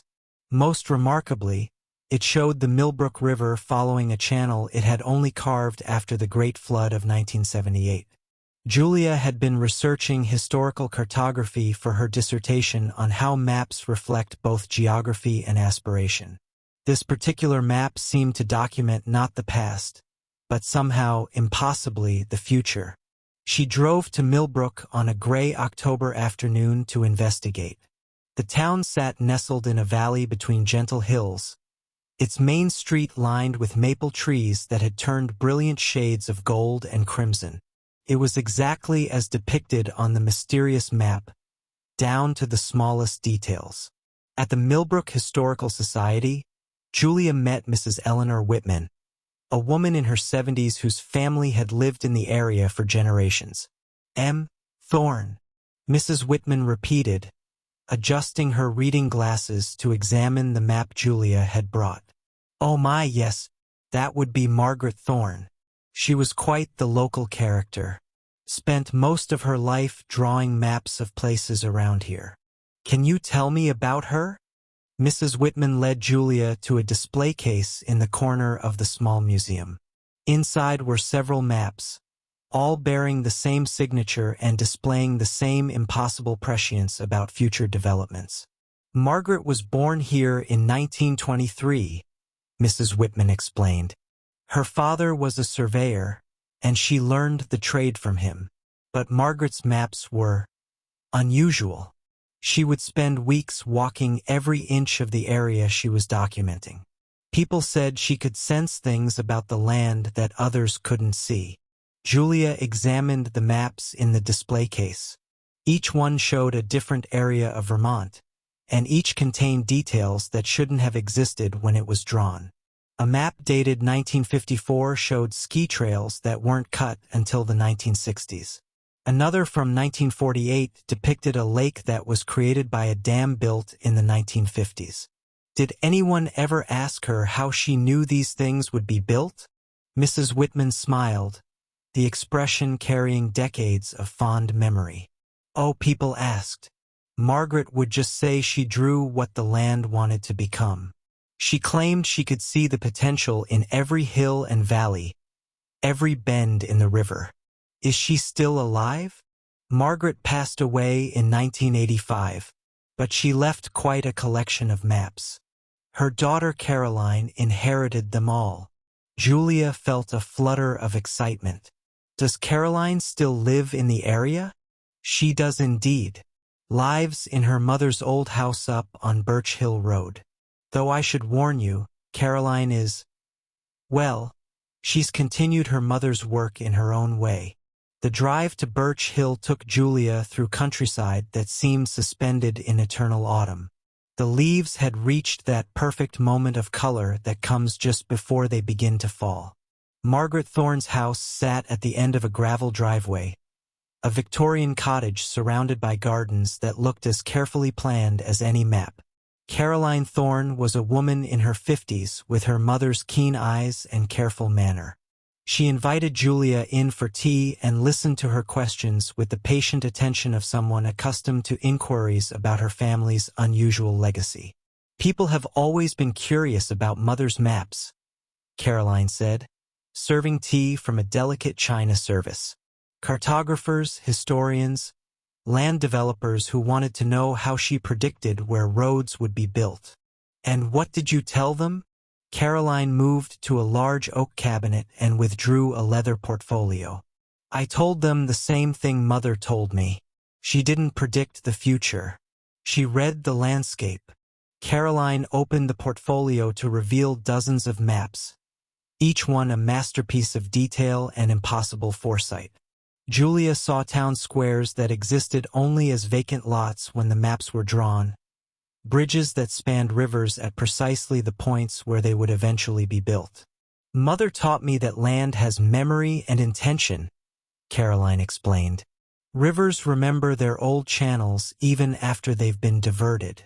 Hills remember the paths that people and animals naturally want to take. If you know how to look, you can see where things want to be built.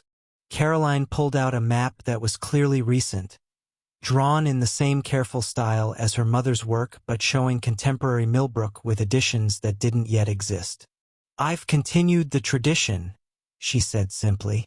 This map shows Millbrook as it will be in 10 years. The town council doesn't know it yet, but they'll want to build a new library right here. She pointed to a carefully drawn building on a lot that currently stood empty. Julia studied the map with fascination and growing unease. How can you know that? The same way Mother knew. I walk the land. I listen to what it tells me. Every place has a destiny, Professor Brennan. Some people build against that destiny and struggle. Others learn to work with it and find that their projects succeed beyond their wildest hopes. Caroline returned the maps to their portfolio with careful reverence. Mother always said that the best maps don't just show where things are. They show where things belong. As Julia drove back to Burlington that evening, she found herself looking at the landscape with new eyes. She noticed the way valleys seemed to channel traffic toward natural crossing points. She observed how hilltops invited the placement of houses and how rivers carved paths that seemed to anticipate the bridges that would eventually span them. When she returned to her research, Julia approached her dissertation with a different perspective. She began to write about maps not as static documents of what exists, but as conversations between human intention and the subtle preferences of the land itself. And sometimes, late at night when she was working on her research, Julia would think about Margaret and Caroline Thorne walking the hills and valleys of Vermont, reading the landscape like a book written in a language only they could understand, drawing maps that showed not what was, but what was always meant to be. Moonlight slipped through the cracked skylight like a pale quill poised above open parchment, and the old Briarwood Library seemed to inhale the faint ink of night. Nestled on the edge of the Adirondack foothills, the building stood apart from the small town it served, tucked behind sugar maples whose branches crossed like quiet guardians. The lane that reached it curved gently, discouraging haste, and ended in a circle of gravel where visiting cars gathered a soft coat of silver dust before departing again. For nearly a century, the library had opened from 10 until 6, Monday through Friday, and then yielded its hush to crickets and wind. Yet residents whispered that some evenings, long after lights were doused, one lamp relit itself in the archive room and pages turned with no visible hand. Children dared one another to peek through the high windows, but the distance, and perhaps the sense of courtesy, kept them away. In early November, Eleanor Hayes arrived from Albany to catalog a bequest of rare folios, her first assignment since a spell of convalescence. She carried the quiet of recovery within her, a measured stillness she hoped Briarwood might understand. Miss Lowell, the head librarian, greeted her with a smile that had the texture of worn silk and offered a small office under the eaves. "The workroom is yours as late as you like," she said, "though I advise locking up by dusk." The comment floated between hospitality and caution. Eleanor accepted it without question. Her days unfolded in comforting routine. She rose before dawn, walked the perimeter path where frost outlined every fallen leaf, and entered the archive as shafts of early light settled on cedar shelves. The folios themselves, botanical studies, travel journals, letters bound in faded green ribbon, released scents of bergamot, pine resin, and distant rains. She catalogued meticulously, but a slender ledger stitched in pale calfskin eluded any entry. Its pages were blank save for the watermark of an unfamiliar moon crest. Each time she set pen to it, the nib hesitated, as though ink refused to claim the paper. On her seventh evening, dusk arrived with a hush deep enough to blur the boundary between inside and out. Miss Lowell had left early for a town meeting, leaving Eleanor alone with the building's wooden size. She meant to finish labeling herbarium plates, yet the calfskin ledger drew her attention.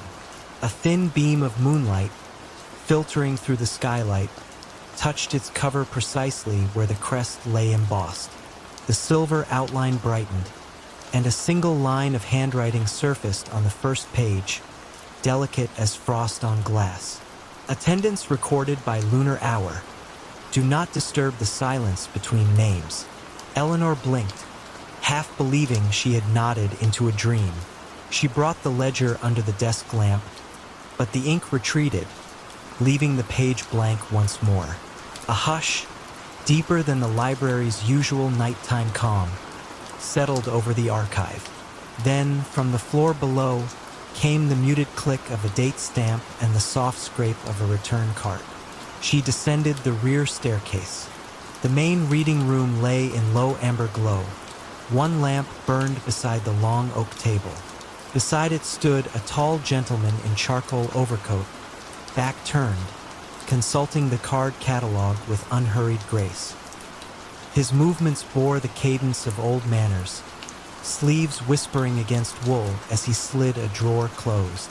Eleanor stepped onto the carpet, and though her footfall was slight, he spoke before she could announce herself. "There's room enough for two," he said, voice resonant yet calm, as though they were long acquainted. "The collection prefers gentle company." She found herself replying softly, "The library is closed." "Closed to daylight concerns, yes?" he answered, lifting a card to the lamplight. "Open to its own hours afterward." He returned the card, then, with ceremonial care, signed a narrow slip of paper and tucked it into the drawer. The ledger lay open on the table, its moon crest glimmering faintly. Eleanor approached. The page now held names written in one column, times in another, each entry corresponding not to the clock on the wall, but to the moon's progress across the sky. First crescent, meridian, waning third. Beside several names were tiny annotations. Sought forgotten verse, listened for rain in out-of-print travelogues, found the map he mislaid in 1904. She looked up. The gentleman had moved to the stacks, fingertips gliding along spines with paternal fondness. "You see," he said, eyes reflecting lamplight like quiet water. "Books remember who loved them. At night they request reunion." Question formed, "Are you a librarian?" but felt too small. Instead she asked, "And if one signs but doesn't know what to seek?" "The moon will suggest," he said. "She keeps an index of half-spoken desires." He took a slim volume bound in indigo cloth, placed it on the table, and inclined his head. The title read Tides and Temporary Shores, an atlas of vanishing islands. Eleanor opened to a plate depicting an island shaped like a teardrop, caption seen only when longing is strongest. She felt something within her stir, a memory of childhood evenings when she believed hidden lands emerged for the pure joy of being found. She signed the ledger. The ink dried instantly. A breeze, scented faintly of salt water, threaded through the room though every window was shut. Somewhere above, the skylight quivered as if thin waves lapped against it. Together they read in companionable silence. At intervals, the gentleman turned pages of his own selection, a music folio annotated in copperplate. The hours unfolded without urgency, measured by the slow sweep of moonlight across ceiling beams. When the first pale blush of dawn slipped behind the drapes, he closed his book. "Until the next lunar hour," he murmured, placing the volume on the return cart. He donned his overcoat, and before stepping into the dim corridor, added, "Leave the ledger where it wishes to rest."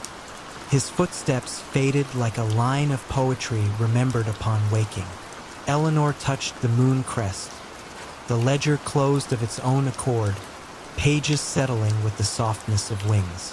She replaced it in the glass cabinet, noting how the lock clicked gently, as though satisfied. When Miss Lowell arrived at 7, Eleanor was brewing coffee in the staff nook. She almost spoke of the visitor, the ledger, the salt-scented breeze, yet the morning light, practical and bright, made the tale feel less like fact and more like a gift meant to be handled privately. The calfskin ledger remained closed until moonrise, waiting, patient as a shoreline at low tide. Eleanor stayed on well beyond her assignment. Some evenings she signed the ledger. Some she merely walked among shelves listening for stories that hummed against the grain of oak. And in the town below, those who noticed her softened gaze after dusk simply assumed that Briarwood's quiet charm was doing its gentle work. Never knowing that within the library's lunar hours, islands appeared, forgotten verses found their voice, and a ledger of moonlit attendants kept careful, luminous watch over every seeker who dared to open its waiting pages. Water still clung to stones in small, deliberate beads, but the clouds had emptied themselves, leaving the night clear enough for the moon to slip between fractured ribs of sky. On a low rise above the Atlantic inlet, the former Abbey of Kilfoyle stood in half-shadow, its slate roofs long collapsed, its nave open to weather and wandering cows. Yet one building remained intact, the scriptorium, sealed decades ago when the last monk departed, its oak door barred against storms and curiosity alike. Eamon Daly, temporary archivist for the County Heritage Office, arrived alone at that quiet threshold. The key, posted to him with no covering letter, turned soundlessly, as if the lock pivoted on memory rather than metal. He stepped inside, lantern held low. The room breathed a mild, papery scent. Vellum, linseed oil, a faint drift of lavender left to discourage bookworms. Shelves lined the walls from flagstones to rafters, laden with volumes whose spines carried neither titles nor dates, only small carved motifs of reeds and spirals. Outside, the tide murmured against the inlet wall, each wave coasting inland, sighing, retreating. Within, a hush took firmer root. Dust motes hung in the lantern's beam, drifting with such slow grace they seemed fixed, tiny constellations stranded between seconds. Eamon paused, coat still damp at the shoulders, and listened for any structural groan, any night creature. Nothing moved but the lantern flame, gently rocking to its own rhythmic breath. His task was simple: create a preliminary inventory, note what might warrant conservation. He began at the nearest shelf, easing a thin codex into the lantern pool. No title, only a single line of neat Gaelic script across the flyleaf. Fan na Gawith, the wind's voice. The pages held alternating staves of plain chant and blank ruled bars. Every so often, a marginal note read, "Leave space for what is not sung." The instruction felt less cryptic than polite. He closed the codex, set it aside, and drew the next.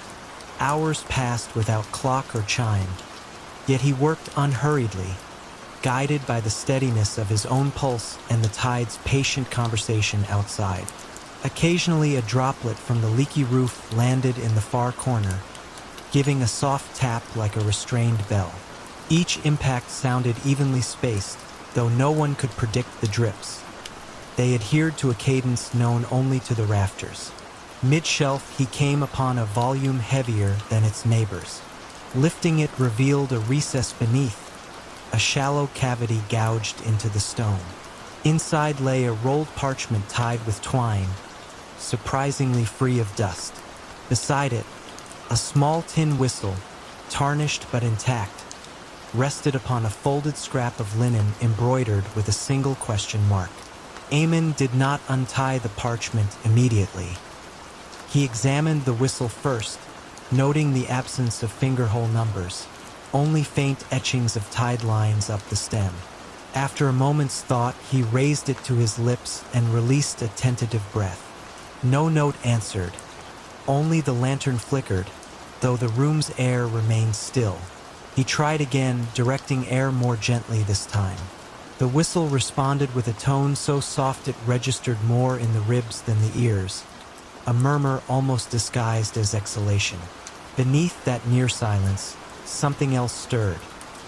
Shelves whispered, a page lifted itself, and the drip in the far corner paused, as if recalibrating.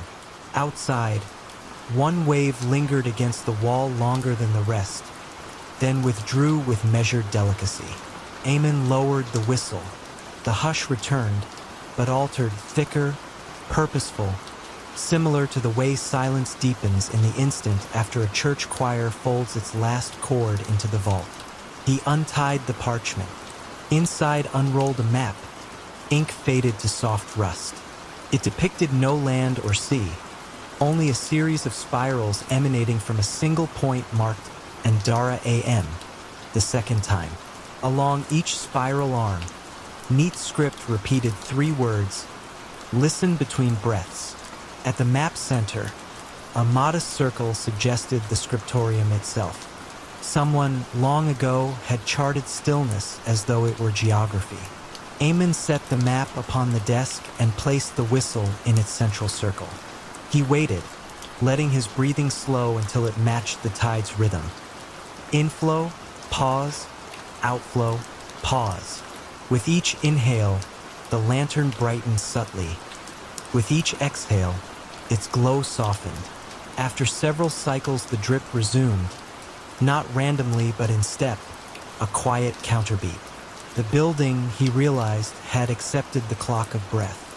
He noted the moment in his ledger, ink strokes unhurried, and carefully re-rolled the map. The whistle he wrapped in the linen question mark, then replaced both in the hollow, returning the heavier volume atop. The drip continued its companionable ticking. Nothing demanded explanation. The materials wished only to be witnessed, not solved. When at last he stepped outside, dawn had crept over the Atlantic, underpainting the clouds with faint apricot. The inlet lay glass still, reflecting the abbey ruins so crisply that pillars seemed to stand upon sky. A heron flapped once, slow and deliberate, before settling among reeds. Eamon extinguished the lantern, feeling the day accept him back. He would file a measured report. Manuscript stable, environment cool, further conservation advisable. But somewhere between lines he'd write a private note. Archive holds a silence that keeps its own index. Consultation requires listening, not reading. He would leave the whistle, the map, the cadence of drips untouched. As he walked the sodden lane toward the village, rain began again. Not a downpour, only scattered drops that stitched faint rings into puddles. Between each patter lay space wide enough to imagine a hidden melody. Eamon found himself breathing in time with that pattern, carrying the abbey's gentle charter of pauses with him, content that Kilfoyle would continue its quiet recital for the next attentive ear. Mist wove silver threads between the arches of the old bridge, as though night were mending a tear in the river. St. Luthien lay deep in the Breton countryside, hidden behind low hills furred with gorse and heather. A single lane wound through the village, crossing the Moran by way of a Roman stone span that no mason alive could entirely explain. Even the oldest parish records spoke of the bridge as something already ancient, already settled into its own patient silence. By day children cycled across, their laughter brushing mossy parapets, and farmers guided small herds from one meadow to another. But once the church bell tolled 9, Shutters were drawn, candles trimmed low, and the bridge was left to itself. The river beneath it flowed neither fast nor slow. It moved with that deliberate hush of water that has long grown tired of announcing itself. Eloise Martel arrived on an evening scented with rain-washed hay. A restlessness had followed her south from Paris, humming behind each heartbeat, and her physician, more a family friend than a doctor, had suggested a month in the country. She rented 2 attic rooms above the cooper's shop and found immediate comfort in the rhythm of distant cowbells and the soft creak of wooden eaves. Yet every night, lying beneath a quilt that smelled of lavender, she felt the bridge tug at her thoughts the way the moon tugs at a tide. On her 3rd dusk in St. Luthien, Eloise walked the lane as the last swallows threaded the sky. Lilac shadows pooled where hedges met the road. When she stepped onto the bridge stones, she sensed a temperature shift, as though the air, passing between arches, had aged a century in the span of a breath. She paused at the midpoint, resting her palms on the cool parapet. Water murmured below, but another sound drifted with it.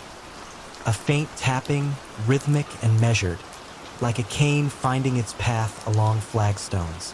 No one shared the bridge. The lane on either bank stood empty. Still the tapping continued, syncopated with the river's sigh. Eloise waited until the final glow drained from the sky, yet nothing emerged. She retreated to the village, the soft percussion echoing behind her until the cooper's door closed and the attic stair creaked its familiar welcome. Word of the nightly tapping was met with gentle smiles at the bakery queue next morning. Madame Floret, flour dusting her sleeves like pale pollen, shrugged. "The keeper, perhaps?" she murmured, eyes sliding toward the river.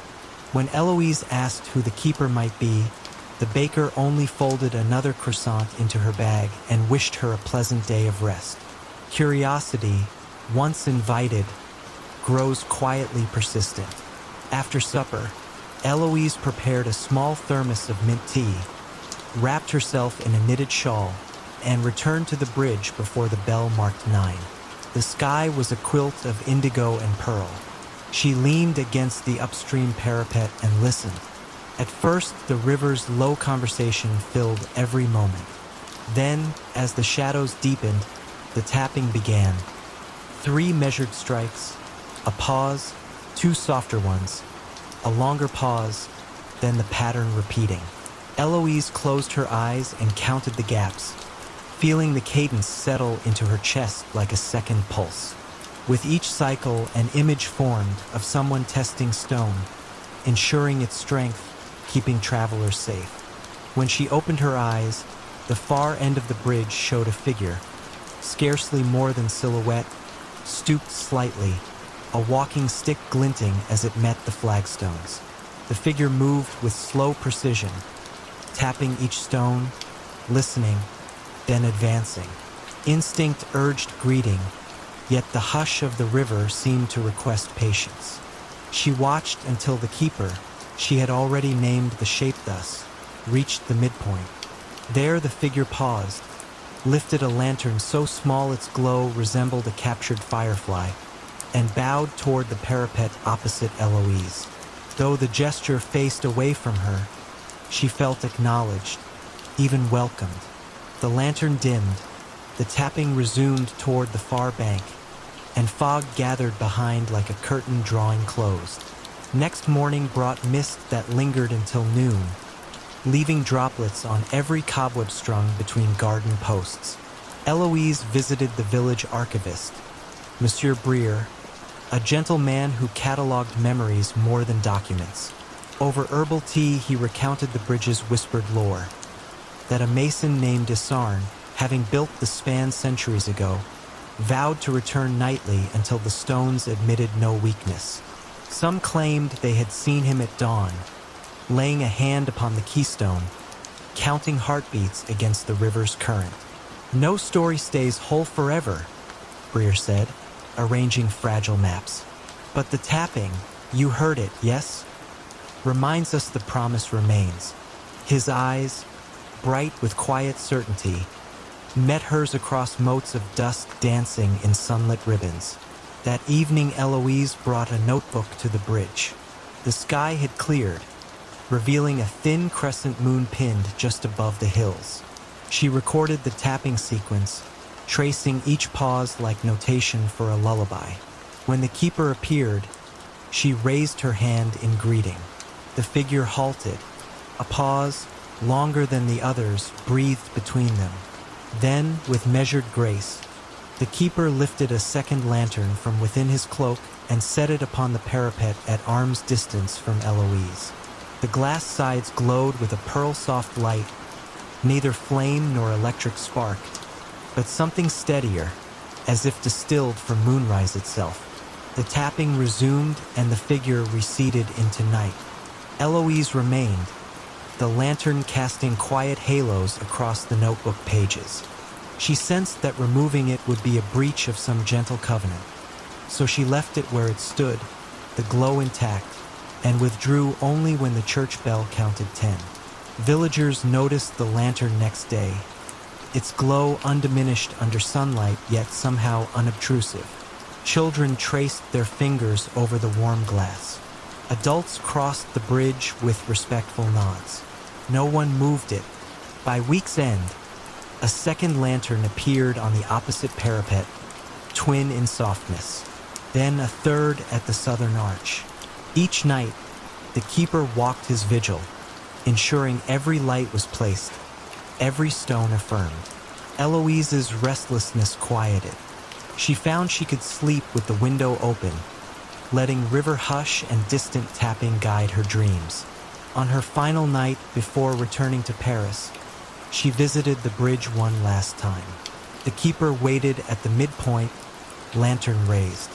For the first time, she saw his face, serene, weathered like lichen-brushed granite, eyes reflecting the Moron's steady current. He inclined his head, an unspoken farewell, then pressed a hand to the keystone. The stone answered with a faint harmonic hum, low and reassuring.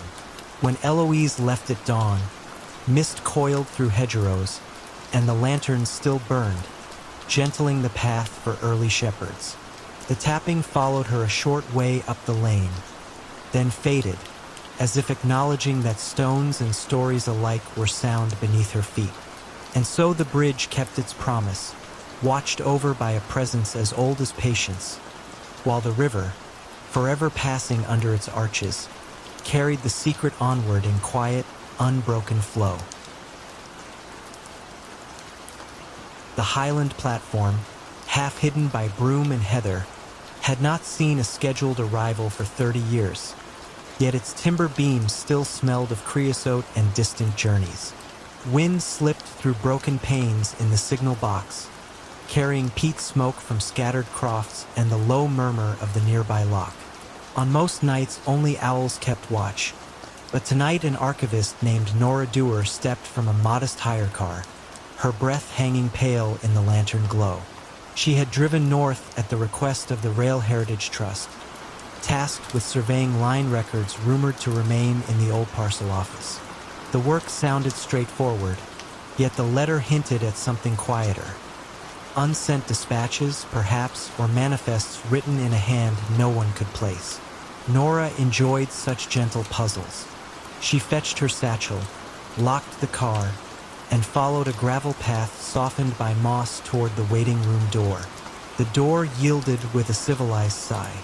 Dust and cold greeted her, not brusquely but with the steady patience of places unused to company. She set her lantern on the ticket ledge, its mellow light revealing benches scarred by initials, a schedule board frozen on 1947 Inverness, and a brass bell labeled "Ring for Porter" that retained a faint, expectant shine. Beyond an archway, the parcel office waited, shut by a sliding hatch. Nora stepped through. The wooden floor flexed once, then settled. She slid the hatch upward. Stale air drifted out, tinged with cedar and faint engine oil. Stacked crates lined the walls, each stenciled with dates ending in 1953. Yet the ledger on the counter bore entries well into the 1970s. She ran a finger along the columns. Names of villages long since unserved appeared beside precise weights and times of dispatch. Each entry ended with a small circle drawn in red ink, delicate, almost ornamental. A soft vibration caught her attention, barely more than a rumor of sound, from beyond a narrow corridor at the back. She listened, but nothing followed, only the wind tracing eaves. She jotted a note, then opened the nearest crate. Inside lay parcels wrapped in brown paper, tied with cotton twine, addresses lettered in a graceful looping style. The string had not frayed, the paper not yellowed, as though packed that very morning. She lifted one addressed simply to Mrs. I. McLeod, Platform Cottage, though no cottage stood within miles. She set the parcel back, respectful, and moved toward the corridor. It led to a short flight of steps descending beneath the station, likely to the ammunition store repurposed during the war. The air grew cooler, more mineral with each tread. Her lantern painted gentle crescents along curved walls until she reached a chamber about the size of a garden shed. Shelves lined three sides, yet only one item rested there. A brass pocket watch, lid open, hands halted at 2:14. Beneath it lay a folded timetable printed on silk, the fabric so thin the lantern light passed through, illuminating ghostly lines of type. She read the header aloud, Night Freight 414, effective only under new moon. The sheet listed 3 stops, Glenraig, Kelda Ferry, and a final destination simply noted as return. No dates, no years. She refolded the timetable with care, slipped it into her satchel, and examined the watch again. The second hand, though motionless, looked poised to start at any moment, like a held breath. From above came the faintest tremor, a muted rustle of gravel as though boots crossed the platform. Nora extinguished her lantern on instinct, letting darkness settle. In that hush, a distant whistle floated through the stone like a memory recalled, thin and perfectly pitched. It did not startle her. Instead, it felt curiously reassuring, the way a lullaby might pass through a door half closed. She waited, counting heartbeats until the sound ebbed, then lit the lantern once more. Returning upstairs, she found the parcel office unchanged. Yet the ledger now lay open to a fresh page. Ink, still glistening, spelled her own name beside the red circle. N. Dewar, 214. The pen rested exactly where the signature ended. She felt no alarm, only a settling certainty that someone or something kept precise accounts here, indifferent to ordinary calendars. She closed the ledger gently, traced the circle with a fingertip, and looked toward the platform. Moonlight revealed rails rusted but intact, stretching north into a shadowed cutting. Beyond, the locked surface shone pewter, unruffled. She stepped outside, letting the door fall silent behind her, and walked the length of the platform, lantern low. A faint smell of steam drifted on the air, though the night remained cool and engines silent. Near the signal box, a telegraph key, long frozen, caught the lantern light. She touched it.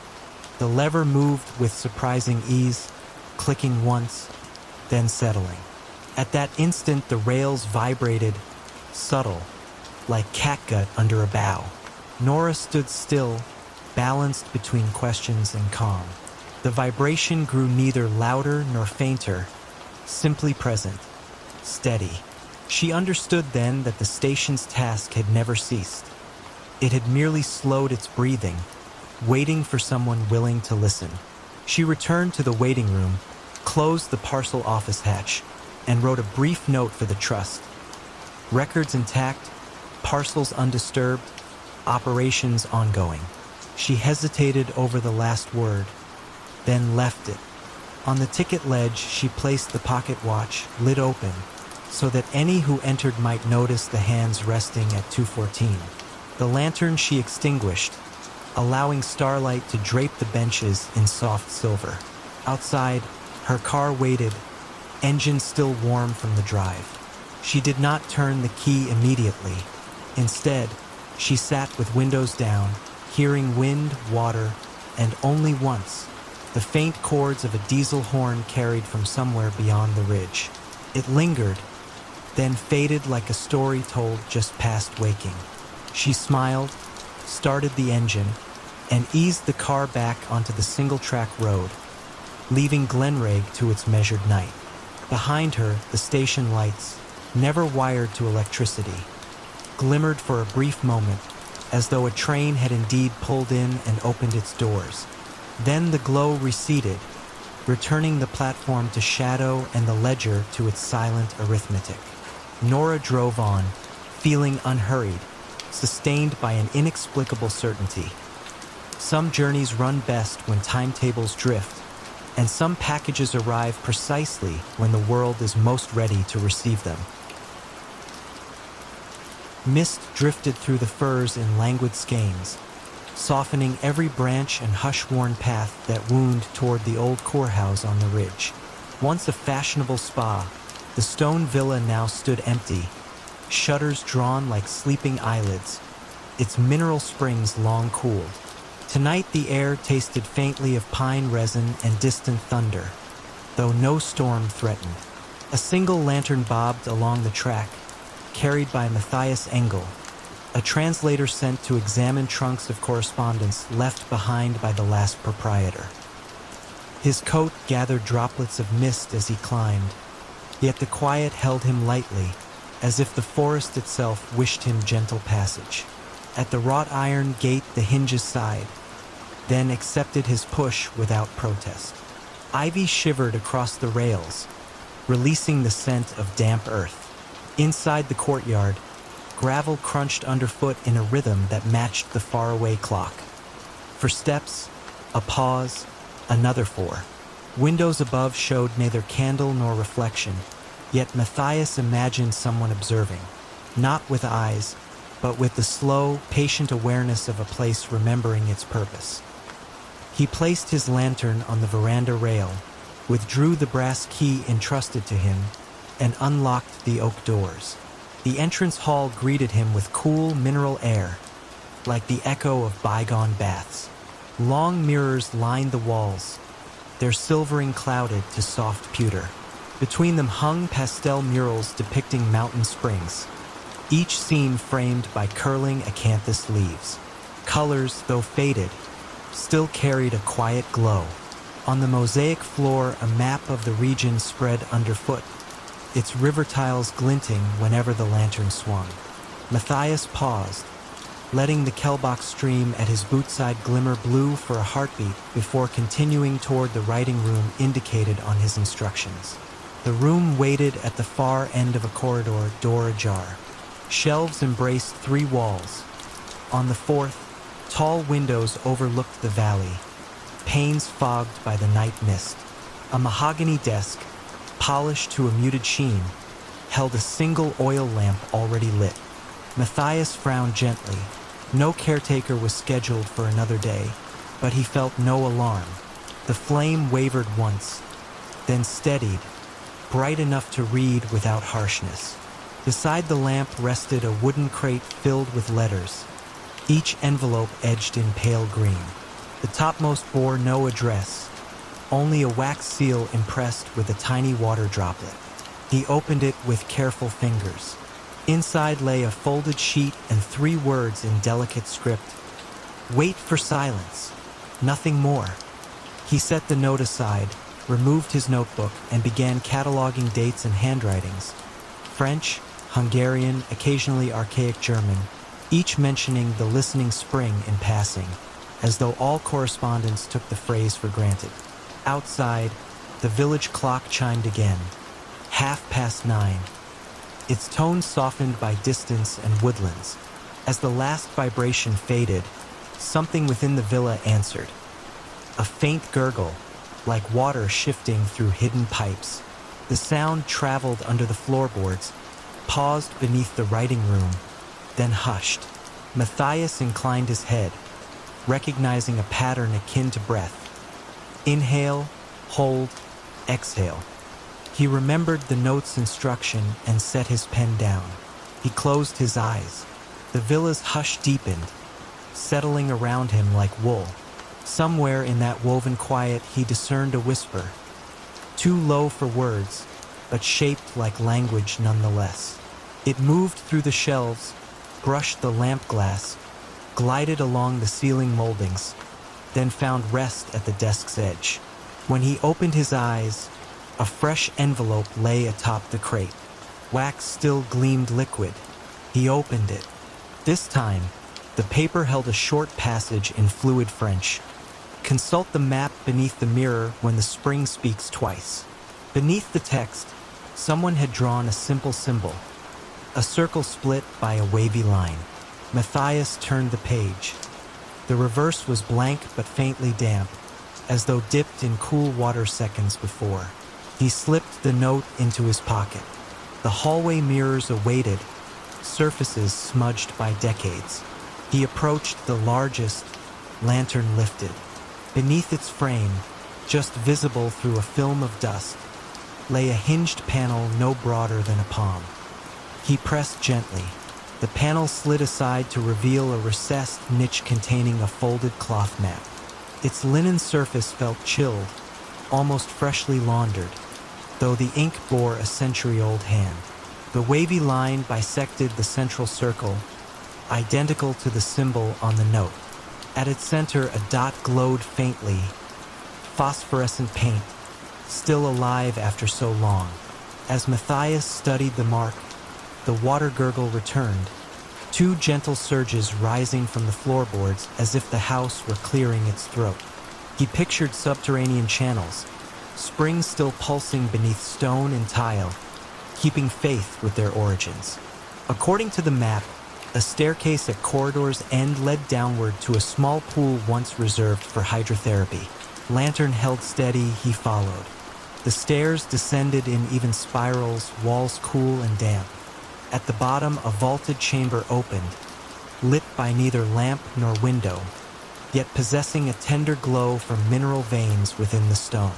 In its center lay a circular basin of milky quartz, water rippling though no pipe discharged.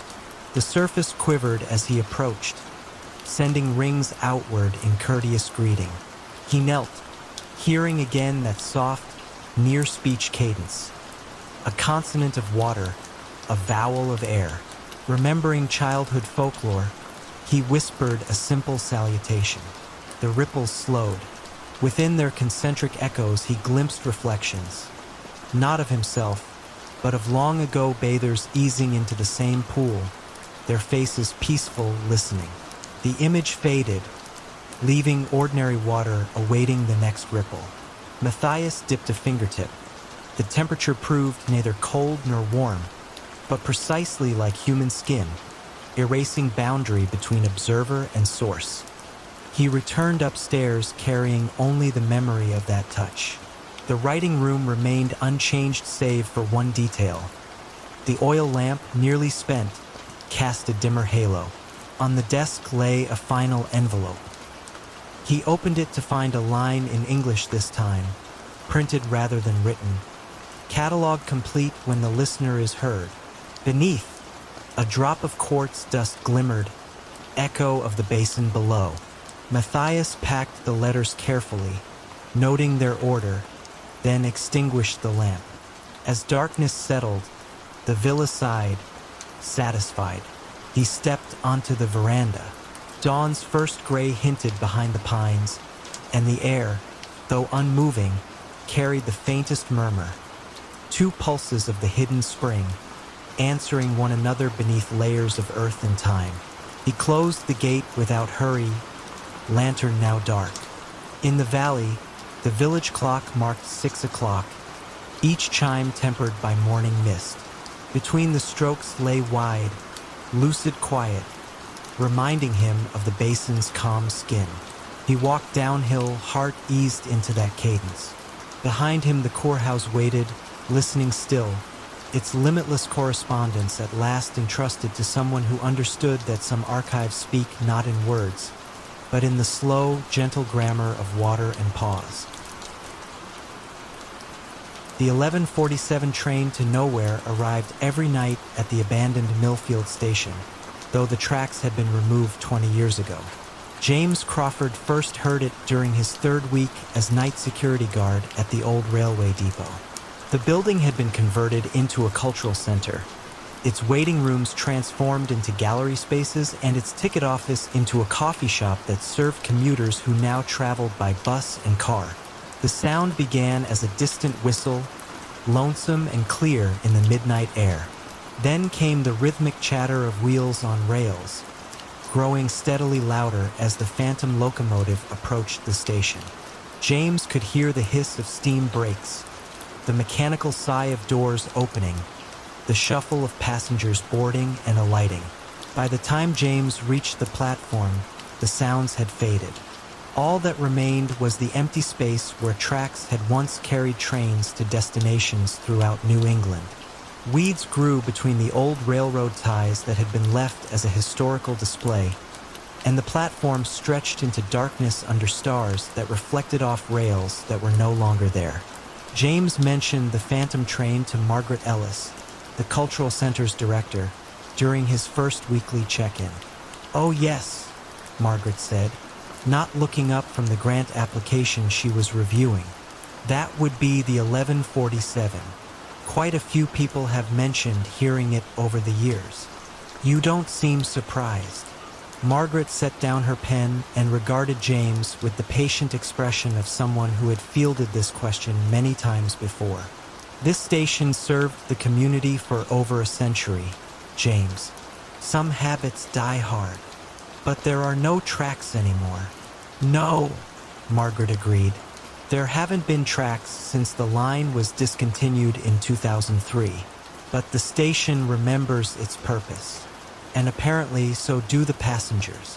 James began staying awake specifically to listen for the 11:47. The train arrived with remarkable consistency, never more than a minute or two off schedule. He could distinguish between different types of locomotives, sometimes the deep whistle of a steam engine, other nights the horn of a diesel. Occasionally he heard what sounded like the sleek rush of a modern electric train. More intriguingly, James began to recognize patterns in the sounds of passengers. Some nights the platform seemed crowded with footsteps, voices, and the bustle of luggage being moved. Other nights only a few passengers seemed to board or disembark, their movements quiet and purposeful in the darkness. James started keeping a log of the phantom train's arrivals, noting variations in locomotive type, passenger activity, and weather conditions. He discovered that steam engines appeared more frequently during winter months, while modern trains seemed to prefer clear summer nights. The busiest passenger activity occurred around holidays and the start of school terms. One particularly clear October night, James decided to position himself directly on the old platform as 11:47 approached. He stood where passengers would have waited for real trains in the station's active years, listening carefully as the familiar sounds grew closer. The whistle sounded. The locomotive approached with its steady rhythm. Brakes hissed. Doors opened with their mechanical precision, and James saw them. Translucent figures moved along the platform with the purposeful energy of travelers. A woman in a 1940s coat carried a suitcase and consulted a pocket watch. A young soldier in uniform embraced someone who might have been his sweetheart. Children pressed their faces to what would have been train windows, waving goodbye to relatives on the platform. The passengers were from different eras, dressed in clothing that spanned decades of the station's operation. They moved with the distinctive urgency of people catching trains, some hurrying to board, others savoring final moments before departure, a few arriving with the relief of journeys completed. James watched, transfixed, as the ghostly scene played out around him. An elderly conductor called "All aboard" in a voice that carried the authority of countless such announcements. Steam, or the memory of steam, rose from an invisible locomotive. Then, as always, the sounds faded.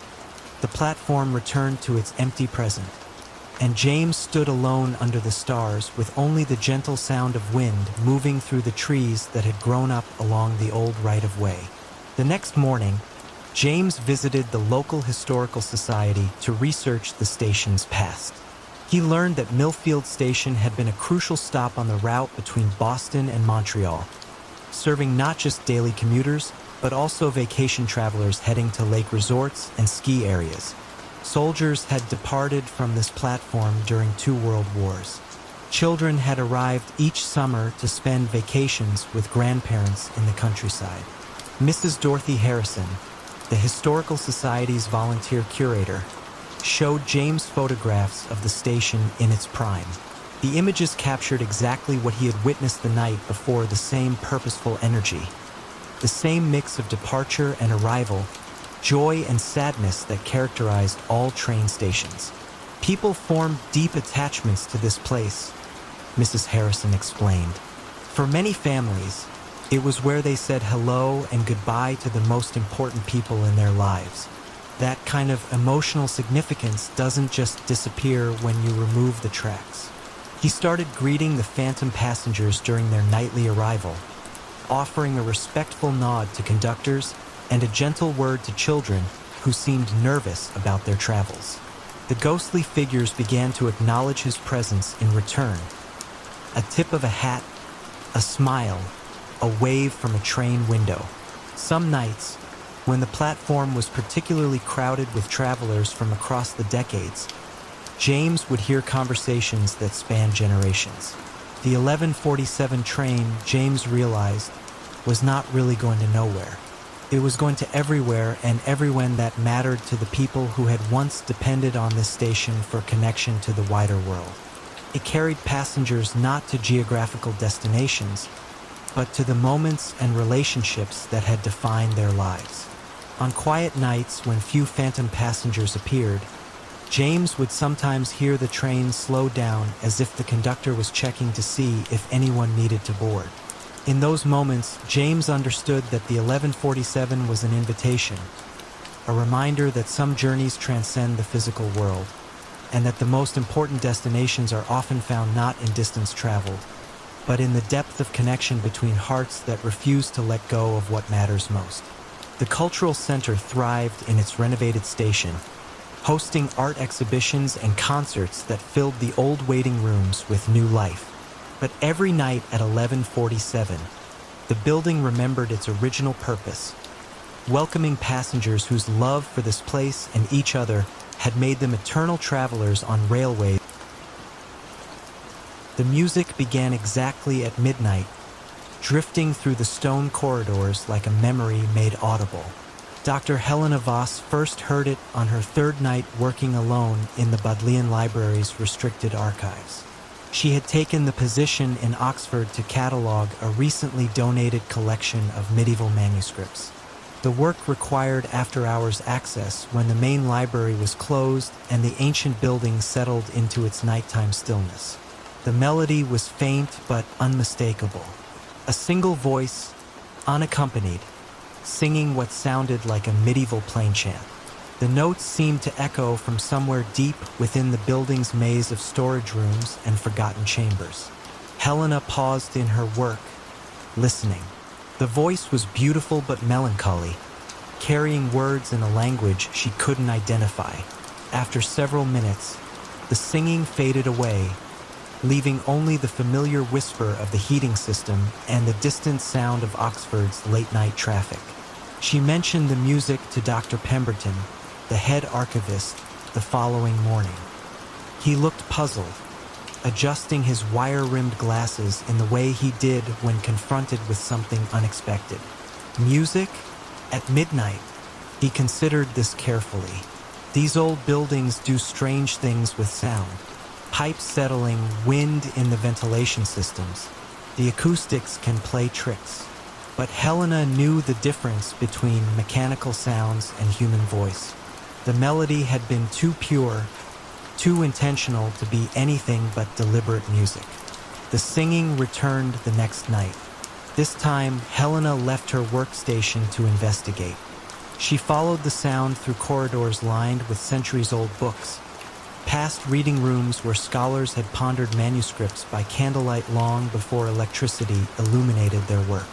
The voice seemed to move through the building like a ghost, always just ahead of her footsteps.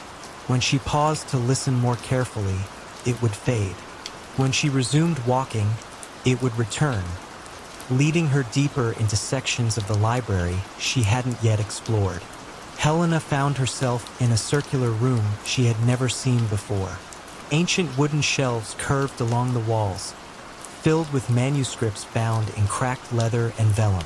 In the center of the room stood a single desk with a green-shaded lamp that cast a pool of warm light on its surface. The singing stopped abruptly. In the sudden silence, Helena noticed that the manuscripts surrounding her were all musical notation. Medieval chants, Renaissance madrigals, compositions and systems of notation she had only read about in academic papers. On the central desk lay an open manuscript. The pages were cream-colored vellum, covered with musical notes drawn in faded brown ink.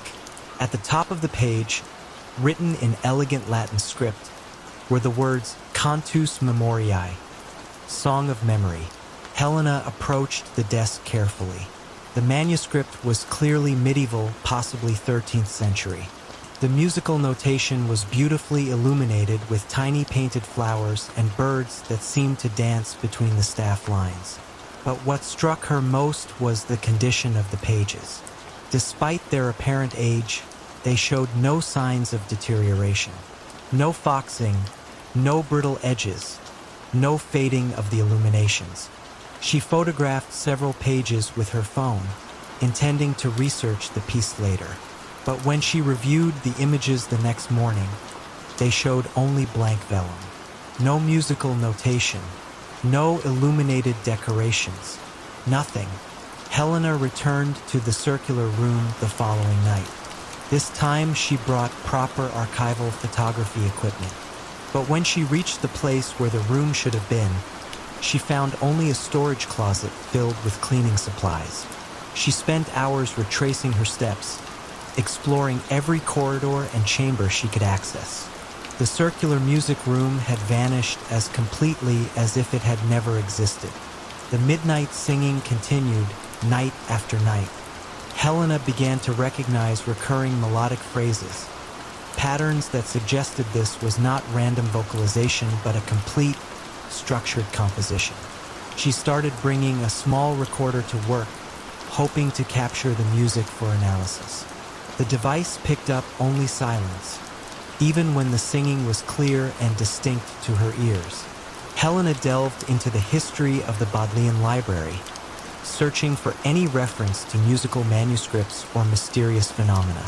In a 19th century librarian's journal, she found a curious entry. The night music continues to perplex. Brother Thomas insists he hears plain chant in the early hours, always the same melody. I have searched every chamber and found no source. Perhaps the stones themselves remember the prayers once sung within these walls. Further research revealed that parts of the library had been built on the foundations of a medieval monastery. The monks of St. Bartholomew had been known for their musical scholarship and had maintained one of England's finest collections of sacred music before the dissolution. Helena began to understand that she might be hearing not present music, but musical memory embedded in the very stones of the building. The voice that sang each midnight belonged to no living person, but to the accumulated echo of centuries of devotional song. On her final night in the archives, Helena completed her cataloging work early and sat quietly in the main reading room, waiting for midnight. When the familiar voice began its nightly song, she didn't try to follow it or record it. Instead, she simply listened. The melody was heartbreaking in its beauty, carrying within its notes all the longing and faith of voices long silenced. It spoke of dedication to something larger than individual existence, of the human need to create beauty even in isolation, of the way music could bridge the gap between the living and the dead. As the song faded with the approach of dawn, Helena whispered a quiet thank you to the darkness. Some gifts, she had learned, were meant to be received rather than captured. Some mysteries were more beautiful when left unsolved. The music stopped after that night. But sometimes, when Helena worked late in other libraries and archives around the world, she would pause in her cataloging and listen carefully to the silence. And occasionally, very occasionally, she would catch the faintest echo of that midnight voice, singing its eternal song of memory through the patient stones of ancient buildings. A fine salt mist drifted in from the North Atlantic, and with it came a hush so complete that the old lamps along Avansford Quay seemed to breathe rather than burn. No one truly remembered when the lamps had first appeared, cast iron stems rooted in granite, their glass panes rippling like pond water, yet every evening at exactly 8, they brightened in perfect unison, unmarred by wind or rain, as though a hidden hand tended them. The town lay folded between headland and sea, its slate roofs huddled closely, its streets cobbled with stones smoothed by centuries of patient tides. Fishermen spoke in low tones, shopkeepers closed early, and visitors, sensing an unnamed etiquette, slowed their steps without knowing why. Even the gulls, overhead, called half-heartedly, their wings barely disturbing the fog that curled along eaves and chimneys. On this particular evening in late November, Nora Bennett walked the quay path alone. She had come from London for quiet, renting a small attic room above Mrs. Kersey's bakery. Her doctor had advised rest for a mind worn thin by city hours and ceaseless conversation. Avansford offered silence in generous measure, but it also offered questions that floated like sea foam, clinging, refusing to dissolve. Nora paused beside the third lamp from the harbor mouth, a lamp whose glass always showed a faint amber stain, as though dusk itself had settled inside. She watched the minute hand of her pocket watch climb toward 8. The second hand ticked with deliberate poise, and she felt her own pulse match it, steady and unhurried. 8 chimes from the church tower drifted across slate and water. The lamps lifted their glow at the very first note. They brightened neither quickly nor slowly, but in a soft flourishing, the way dawn unfolds behind closed eyelids. Nora looked for movement, perhaps the tilt of a ladder or the sweep of a wick trimmer, but there was nothing, just the lamps, awake once more. Local legend spoke of a lamplighter named Elias Reed, a quiet man who, long ago, had walked the quay with a pole and lantern each twilight.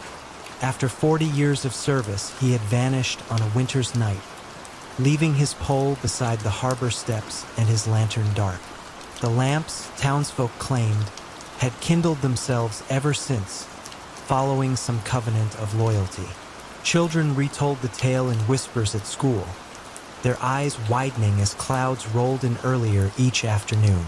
Adults, questioned gently, smiled with polite indifference, as though asked about dreams half recalled. Nora, restless in her attic room, opened the window a crack and let the odor of cooling bread slip past the ruffle of stale cinnamon.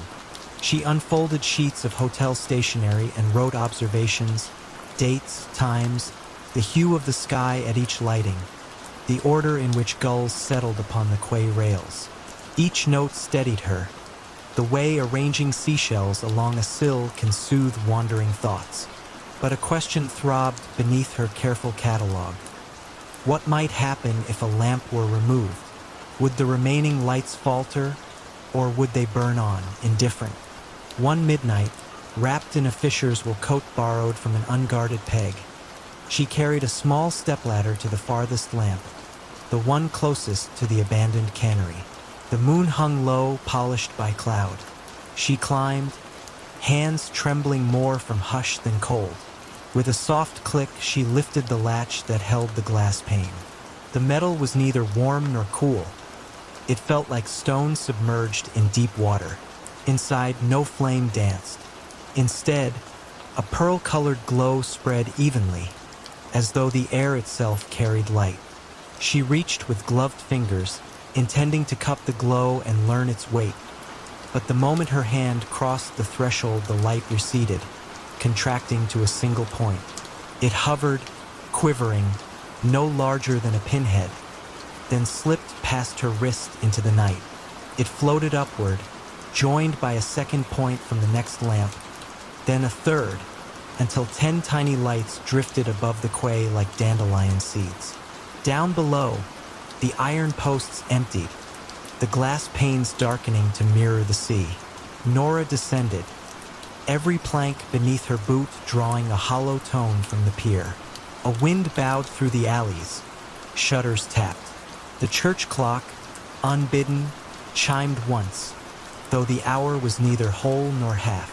From windows, curious faces appeared, lit by candles, their eyes wide with the shared recognition that something familiar had slipped.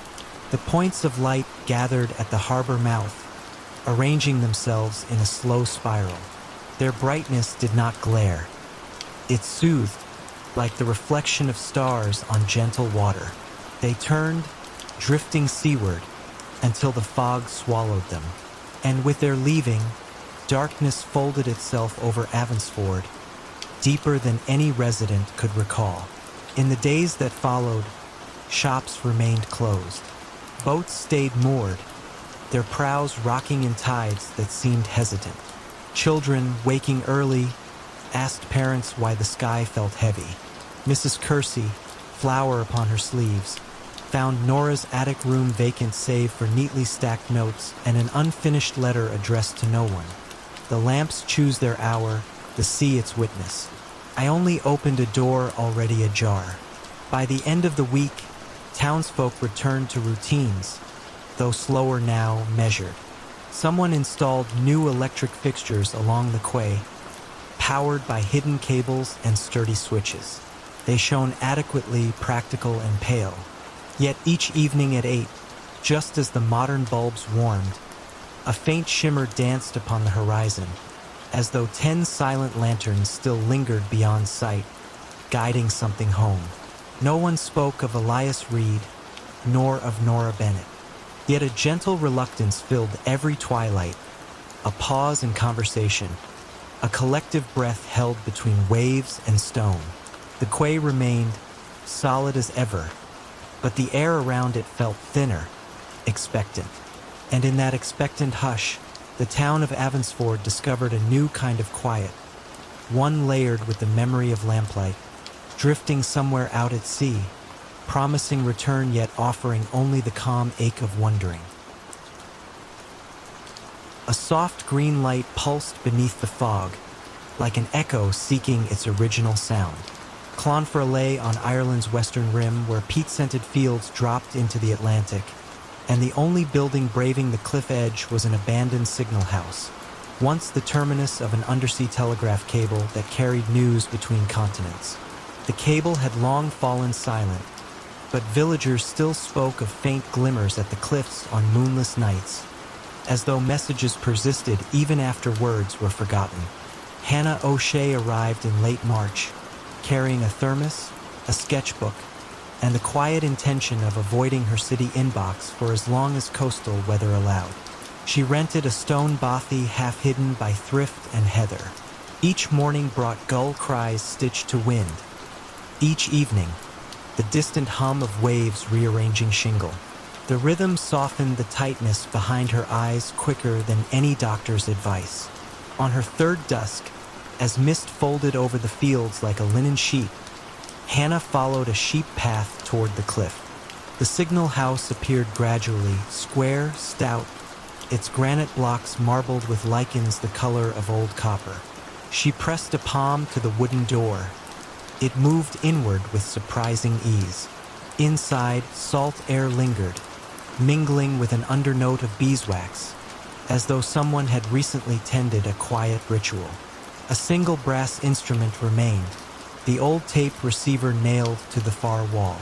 Its iron clockwork drum, once chattering with Morse, now sat still, yet in moonlight its mica window held a faint glow.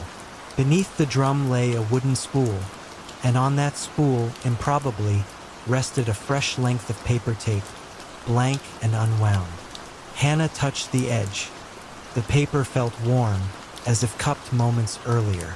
She smiled, suspecting coastal pranksters, and stepped back into drizzle. That night rain tapped the bothy roof like small, patient questions. At midnight, Hannah woke to find a strip of pale tape slipped under her door. Tiny indigo dots and dashes marched across it. Clear Morse, though she only recognized the shape of letters, not their meaning. The strip smelled faintly of kelp and lamp oil. She lit a candle, copied the code into her sketchbook, and returned to sleep lulled by the steady metronome of rain. Morning sun silver-plated the ocean. At the village cafe, she borrowed a Morse chart from an elderly fisherman who kept it in his wallet for luck. The decoded message read, "Tide high, letter safe. Come dusk." Amused and gently unsettled, Hannah pocketed the strip, promising herself she would revisit the signal house after supper. Dusk arrived blushing violet. Hannah crossed the cliffs under a shawl of gull wings. Inside the signal house, the drum now turned with silent grace, feeding tape through unseen gears. No key clicked, no relay snapped, yet the dots and dashes formed neat rhythms before her eyes. She watched until the strip ended, then tore it free. The message read, "If you keep watch, we keep time. Ink waits in the drawer." A shallow drawer beneath the bench slid open at her touch. Inside lay a fountain pen and a small bottle of cobalt ink. A brittle ledger, spine cracked but pages blank, rested beside them. On the inside cover someone had written, tied letters, keepers and finders. Dates spanning a century followed, each with 2 columns, incoming and response. The most recent line belonged to 1972. After that, blank space waited like calm water. Hannah dipped the pen and wrote the date, then added under response, "Watching." She capped the ink, feeling the house exhale, a breath she sensed more than heard. Outside, the green light blossomed briefly through fog, as though acknowledging receipt. Over the next week, a gentle correspondence unfolded. Each midnight, another strip of tape slid beneath her door, sometimes damp with sea spray, sometimes crisp as parchment left near a stove. Messages whispered of tide heights, wind shifts, constellations hidden above cloud. She answered in the ledger at dusk, her handwriting slowing to match the patient cadence of surf. Questions crept in. Who sends the tape? The response, coded, arrived 2 nights later. The sea remembers every word. We only lend it a voice. Storms rolled in, low and thundering. Windows rattled, but the tape still found her, edges rimmed with salt crystals. One message read, "Cable phrase at Western Trench. Need witness when moon is new." The request felt neither urgent nor benign, simply inevitable. On the appointed night, Hannah stood on the cliff, black water yawning below. Foam trails glowed faintly, tracing a submerged line that pulsed toward the horizon.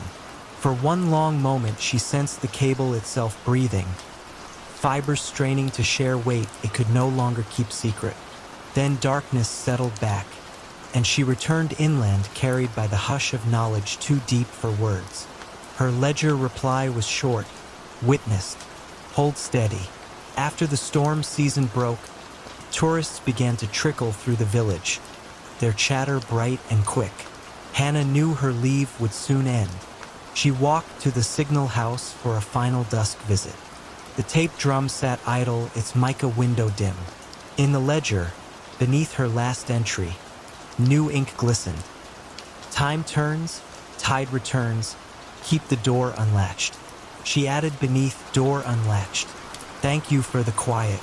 Before leaving, she placed fresh ink and paper in the drawer, folded the blanket she had brought against cold nights, and wedged the door open just enough for salt wind to wander through. On the path back, she glanced toward the cliff edge. A soft green pulse answered, brief but certain, like a lighthouse whose beam was meant solely for those already safe on shore. The following morning, she boarded the bus east. As fields rolled by, she reached into her coat pocket and found one last strip of tape she had not noticed before. The code translated simply to "carry calm." She folded it into her diary, feeling the gentle weight of unsent words settle into quiet certainty. And far behind her, the cable beneath Atlantic waves held its steady breath, waiting for the next keeper who might pause to listen when fog and night conspired to speak. In that unhurried dark, even the river hushed its usual chatter, slipping between limestone banks with muted grace. Above the water, the narrow village of Elkburg drowsed. One lane of pastel houses, a shuttered bakery, a chapel whose bell had not been rung in 3 decades. At the far edge, half hidden by walnut trees, stood House Marienfels, an ivy-clad mansion long since emptied of family but not, locals said, of memory. Marion Voigt arrived alone just after sundown. A cultural conservator from Trier, she had been asked to inventory the estate's remaining art before the property changed hands. Her small rental car clicked as it cooled. Otherwise, all lay still. She paused at the wrought iron gate, listening to crickets count the seconds between their calls. Somewhere on the slope an owl gave one contemplative note, then let silence close around it like water. Past the gate, a gravel drive curved toward the house. Fallen walnuts cracked softly beneath her shoes, the sound oddly muted beneath the dense canopy. Moonlight caught on upper windows, glazing them silver, while lower panes remained dark. The front door opened with a faint exhale, as though relieved to feel a human presence again. Inside, her torch beam found parquet floors dusted in pale pollen, tapestries bleached to the color of antique lace, and corridor walls lined with portraits whose eyes followed gently rather than sternly. She set her satchel on a console table, took out a slim notebook, and noted the air scent. Cedar, faint beeswax, and something like pressed grapes, sweet, distant. A grandfather clock stood in the foyer, pendulum motionless. Yet the mechanism emitted a subdued ticking, as if the seconds were still being marked somewhere inside, just not displayed. She touched the glass. The pendulum stirred, swung once, then rested again. The ticking remained calm, content. Guided by a rough floor plan, Marion sought the music room at the rear. Prior appraisals hinted that a forgotten painting, perhaps a minor romantic landscape, might hang there. She crossed a gallery where moonlit motes drifted like slow snow. Her footsteps matched the rhythm of the hidden clock. One pause, another pause, an inward breath between each sound. The music room opened onto a terrace facing the river. French doors stood ajar, letting cool air brush velvet drapes. Inside, a silent grand piano glimmered under linen sheets. On the far wall hung an unframed canvas, its colors dim but intact. She approached. The scene depicted a twilight riverbend almost identical to the one outside, though the brushstroke moon rode higher than the moon she had just left behind. In the painted sky, a single bright star pulsed with unblended pigment, as if insisting on attention. Marion lifted her torch. The paint of that lone star caught the light differently, throwing back a faint shimmer that seemed to move. Not flicker, move as though adjusting its span. Against instinct, she dimmed the torch. With darkness restored, the painted star settled, no longer restless, merely present. She turned to catalog the piano.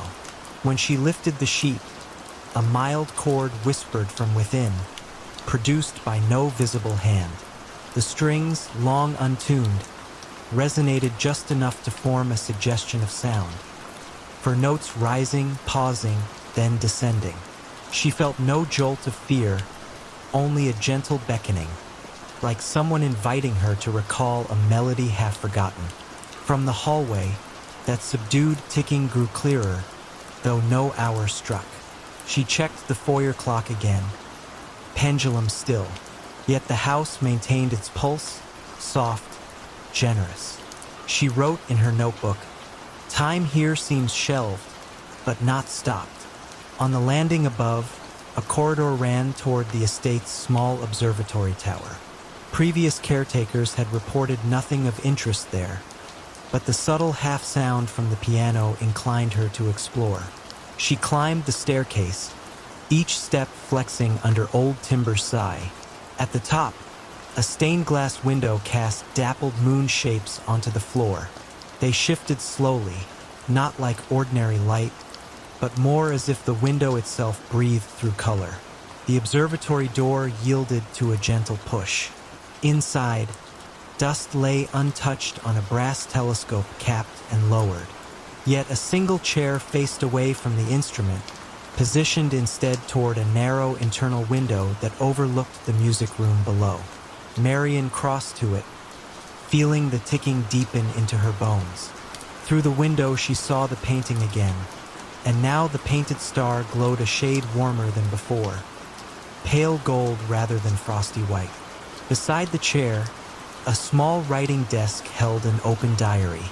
The most recent entry, dated 40 years earlier, read in looping ink, "Star added to the river scene tonight.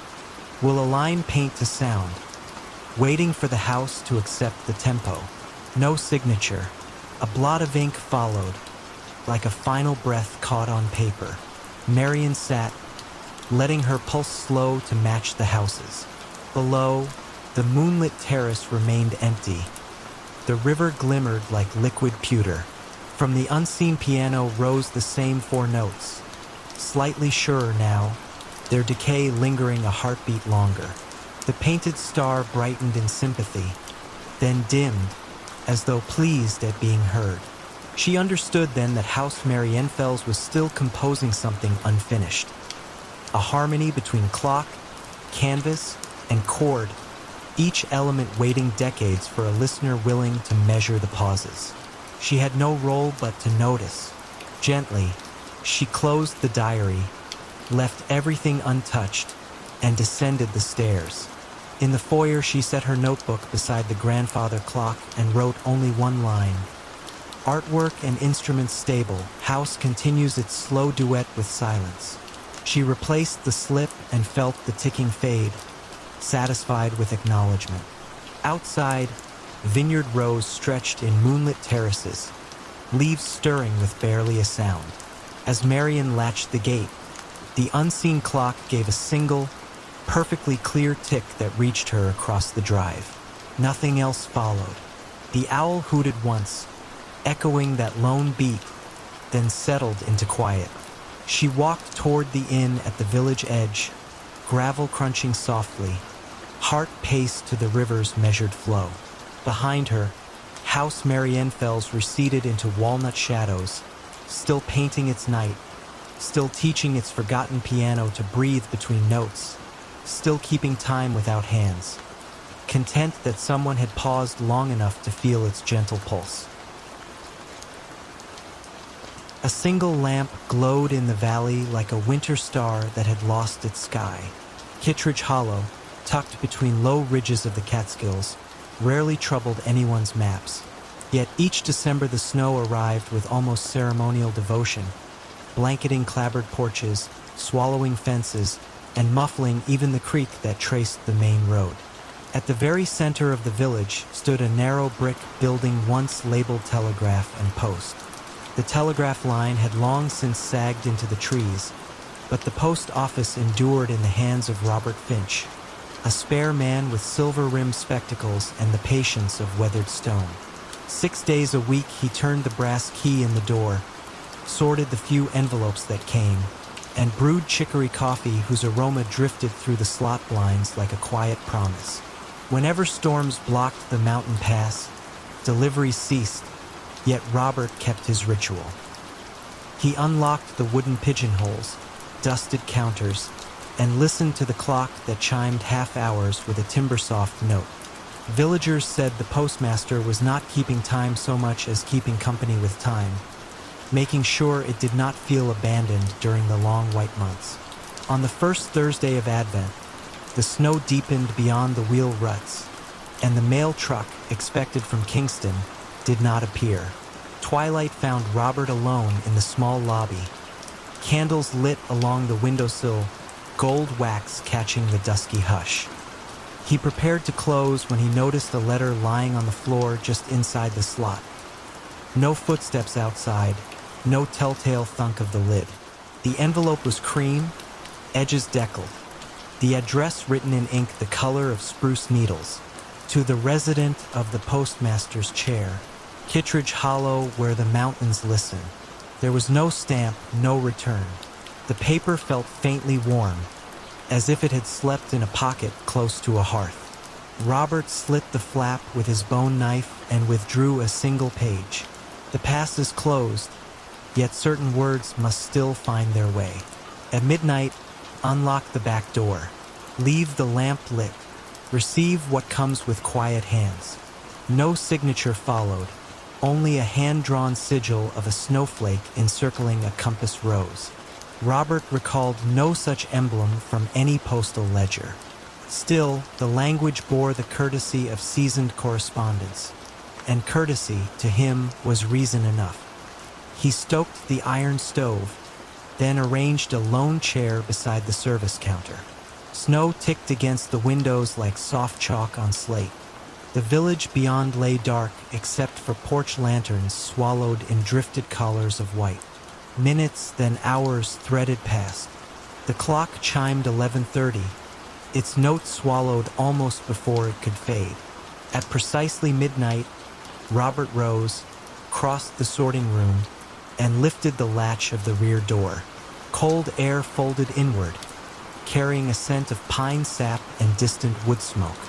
No figure waited, yet on the stoop rested a leather satchel, frost gilding its seams. Robert brought it inside, setting it beneath the brass ceiling lamp. The bag, though small, felt heavier than fresh mail should. He opened the buckles.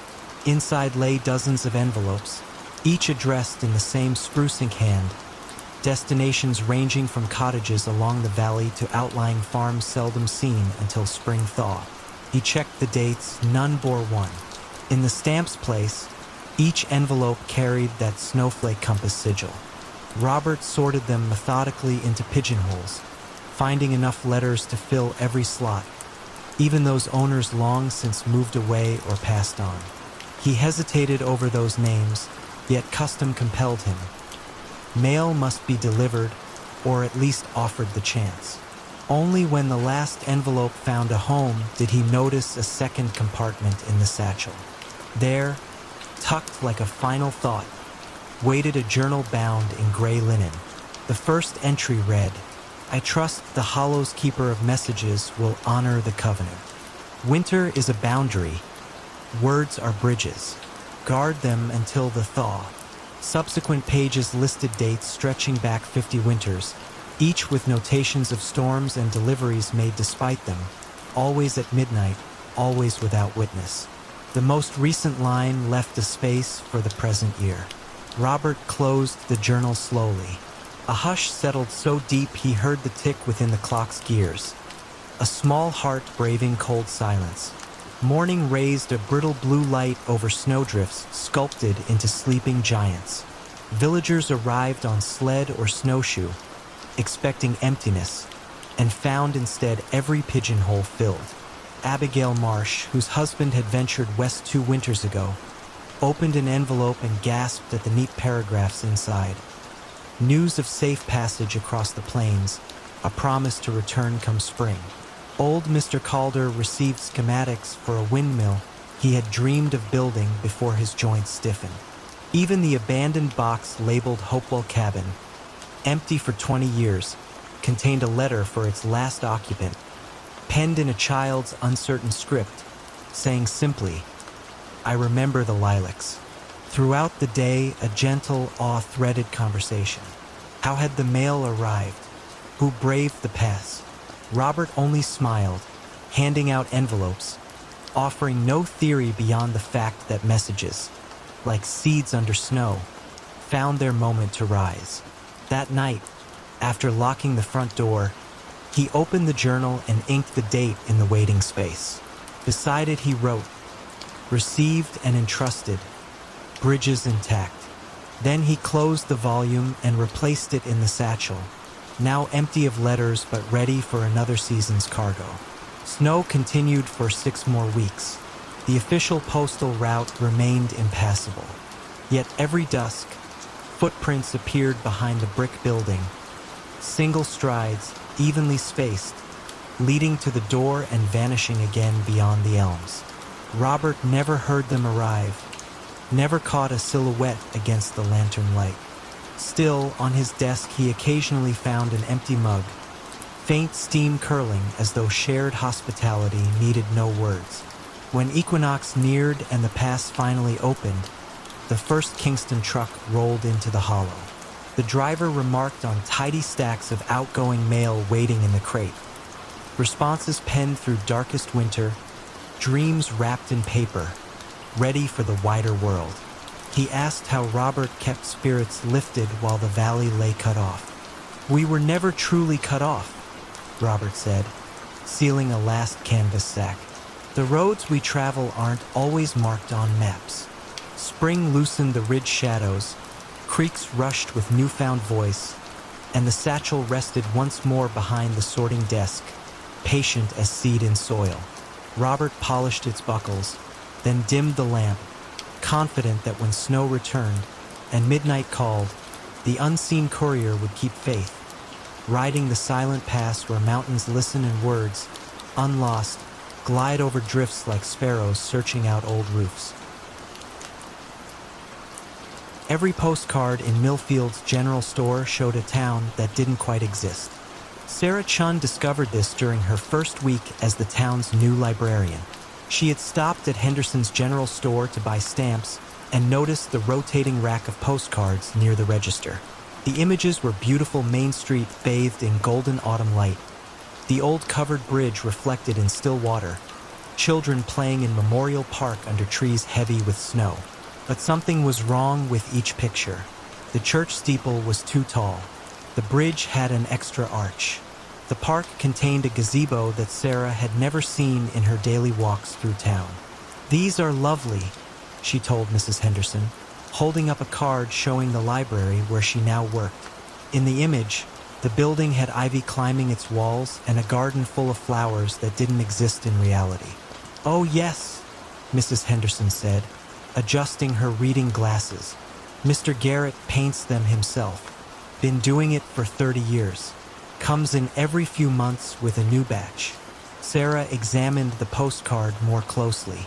The signature in the corner read E. Garrett in small, precise letters. The painting style was realistic but soft, as if viewed through a gentle filter of memory or dream. "Where does he live?" Sarah asked. Mrs. Henderson paused, her hand hovering over the cash register keys. "Well, now, that's a good question. Somewhere out past Miller's Creek, I believe. He's not much for socializing." That evening, Sarah walked through town with several postcards in her pocket. She compared each painted scene with reality. The differences were subtle but consistent. Garrett's version of Millfield was prettier, more welcoming. Trees were fuller, buildings better maintained. The sky always touched with the warm light of either sunrise or sunset. Most strangely, the painted streets were populated with people Sarah didn't recognize. A woman in a blue dress walking past the hardware store. Children on bicycles that looked like they belonged to an earlier decade. An elderly man feeding pigeons that gathered around the town fountain. Sarah had lived in small towns before. She knew that in places like Millfield, everyone knew everyone else. But the people in Garrett's postcards were strangers to her. She began asking longtime residents about the postcard painter. The responses were always vague. tinged with the kind of uncertainty that suggested the speakers weren't entirely sure of their own memories. "Oh, Ethan Garrett," said Tom Bradley, who ran the hardware store. "Known him since I was young. Quiet fellow. Keeps to himself mostly. How long has he been painting postcards?" Tom scratched his chin, considering. "Seems like always. Though now that I think about it, I can't recall when he started exactly." Sarah's curiosity grew. She drove out past Miller's Creek one Saturday morning, following the winding country road that led away from town. The landscape was typical of rural New England, stone walls marking old property lines, maples beginning their autumn transformation, farmhouses set back from the road like quiet secrets. She found no mailbox marked Garrett, no obvious artist's studio, just miles of peaceful countryside that eventually looped back toward Millfield. The mystery deepened when Sarah discovered a box of old postcards in the library's storage room. These were vintage cards from the 1940s and 50s, yellowed with age and postmarked from distant cities. But mixed among them were several cards showing Millfield as painted by E. Garrett. The style was identical to the current postcards, but these showed the town as it had looked decades ago. Sarah held one up to the light. It depicted Main Street with the old elm trees that had been lost to disease in the 1980s. Cars from the 1950s were parked along the curb. A woman in a vintage dress and hat was entering what used to be Woolworth's Five and Dime. But even in these older postcards, there were the same subtle improvements. Buildings appeared freshly painted, gardens bloomed more luxuriously than nature typically allowed, and the people in the scenes possessed a timeless quality that made them seem both specific and universal. Sarah began to form a theory. Perhaps E. Garrett wasn't just painting Millfield as it was, but as it could be, as it should be. His postcards showed not the actual town, but its potential, the ideal version that existed somewhere between memory and hope. She started visiting the general store regularly, hoping to encounter the mysterious painter. Mrs. Henderson mentioned that he usually came in on Tuesday afternoons, but Sarah's Tuesday visits never coincided with his appearances.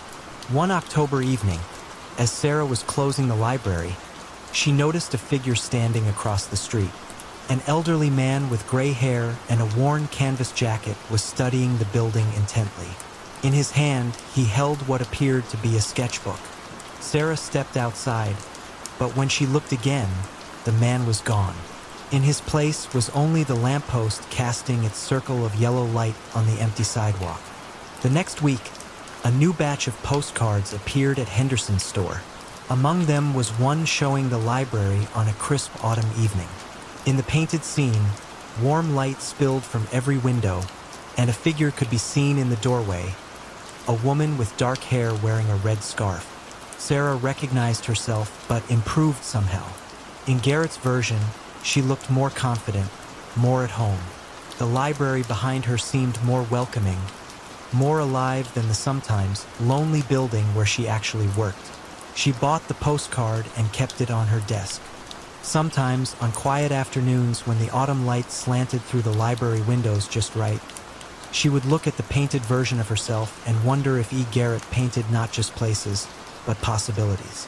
Perhaps somewhere in the space between what was and what could be, there existed a town exactly like the one in his postcards. A place where every day held the gentle promise of a perfect afternoon, and every person was the best version of themselves they could imagine being. A thin ribbon of mist curled above the pond, a silent sundial marking the slow drift of dawn. Stillwater Glen was the sort of New Hampshire village that hid almost on purpose, cradled by white pines and granite ledges, its 3 clapboard houses mirrored in water smooth enough to hold secrets. The only road arrived, then politely turned back the way it came.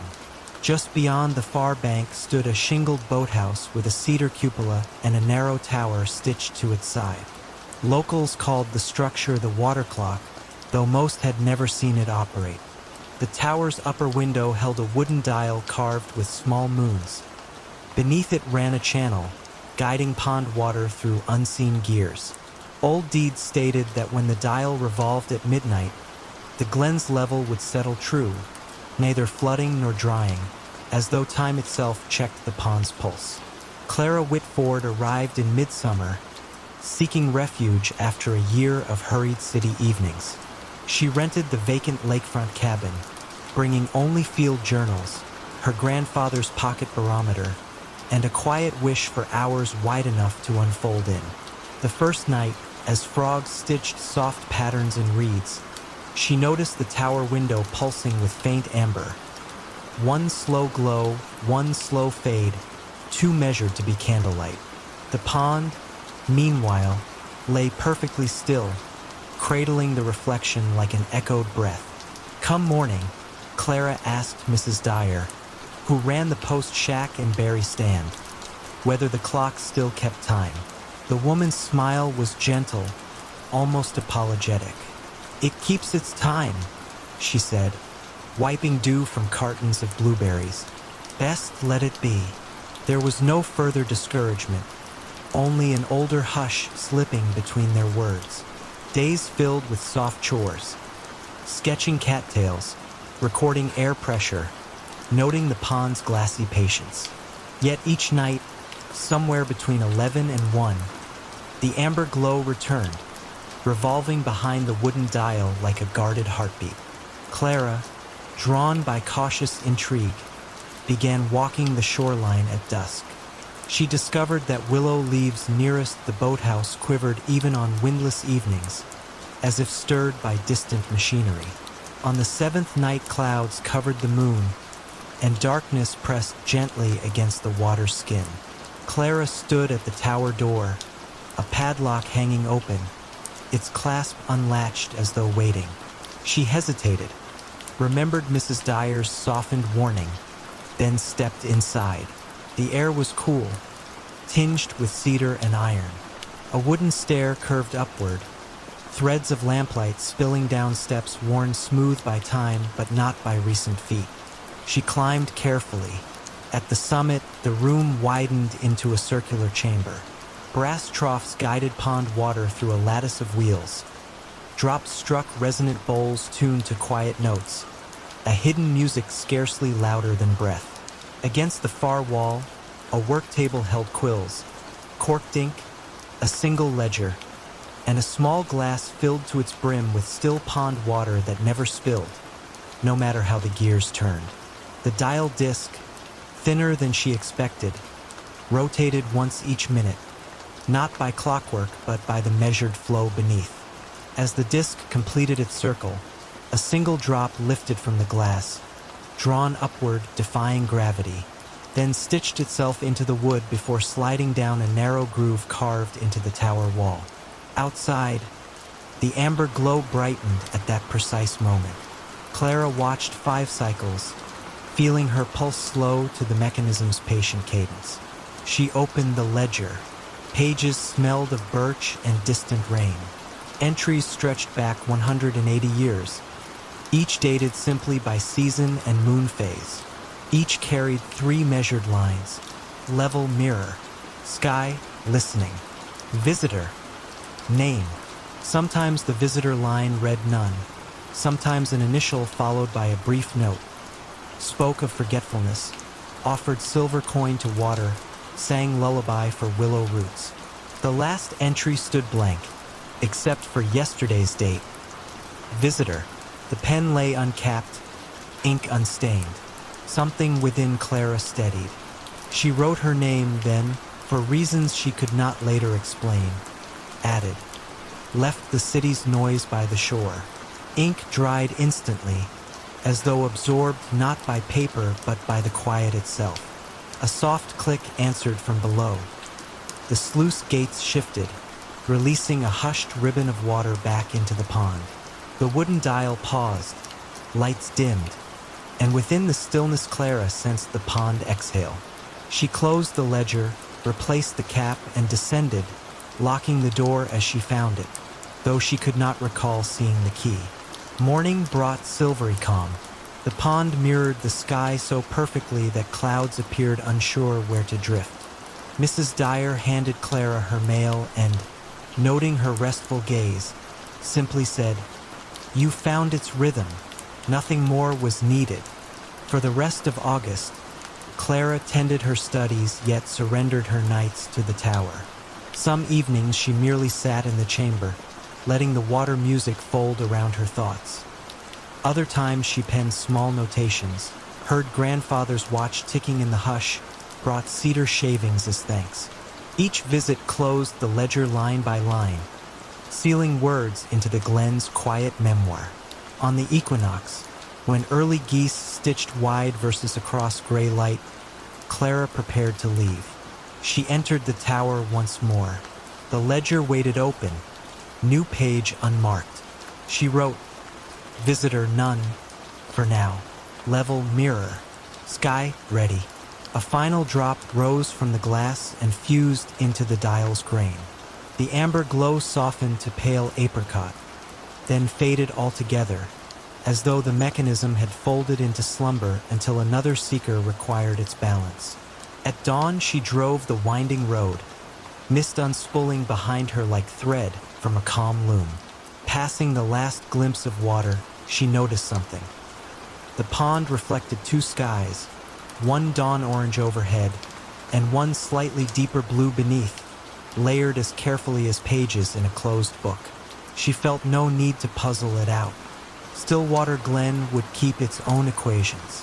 Far off, perhaps in late hours she could no longer measure, the wooden dial surely resumed its turn, water and time whispering through cedar veins. And somewhere in the ledger a blank line waited, poised between mirror and sky, listening for the next quiet name to complete the pond's gentle arithmetic.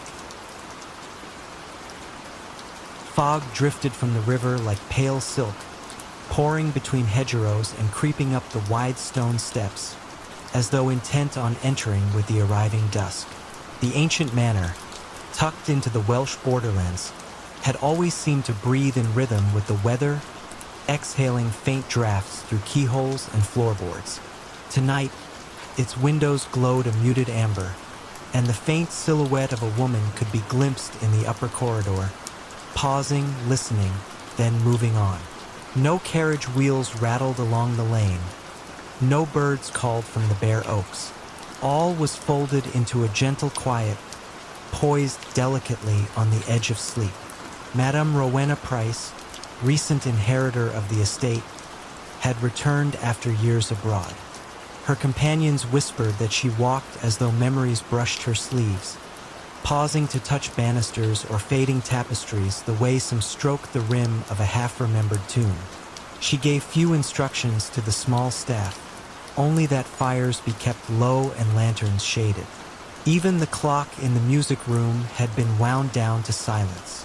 At nightfall, she asked the housemaid, Ellen, to leave the gallery doors ajar so that any sound drifting from the old wing might find its way out, like a caged bird seeking the night.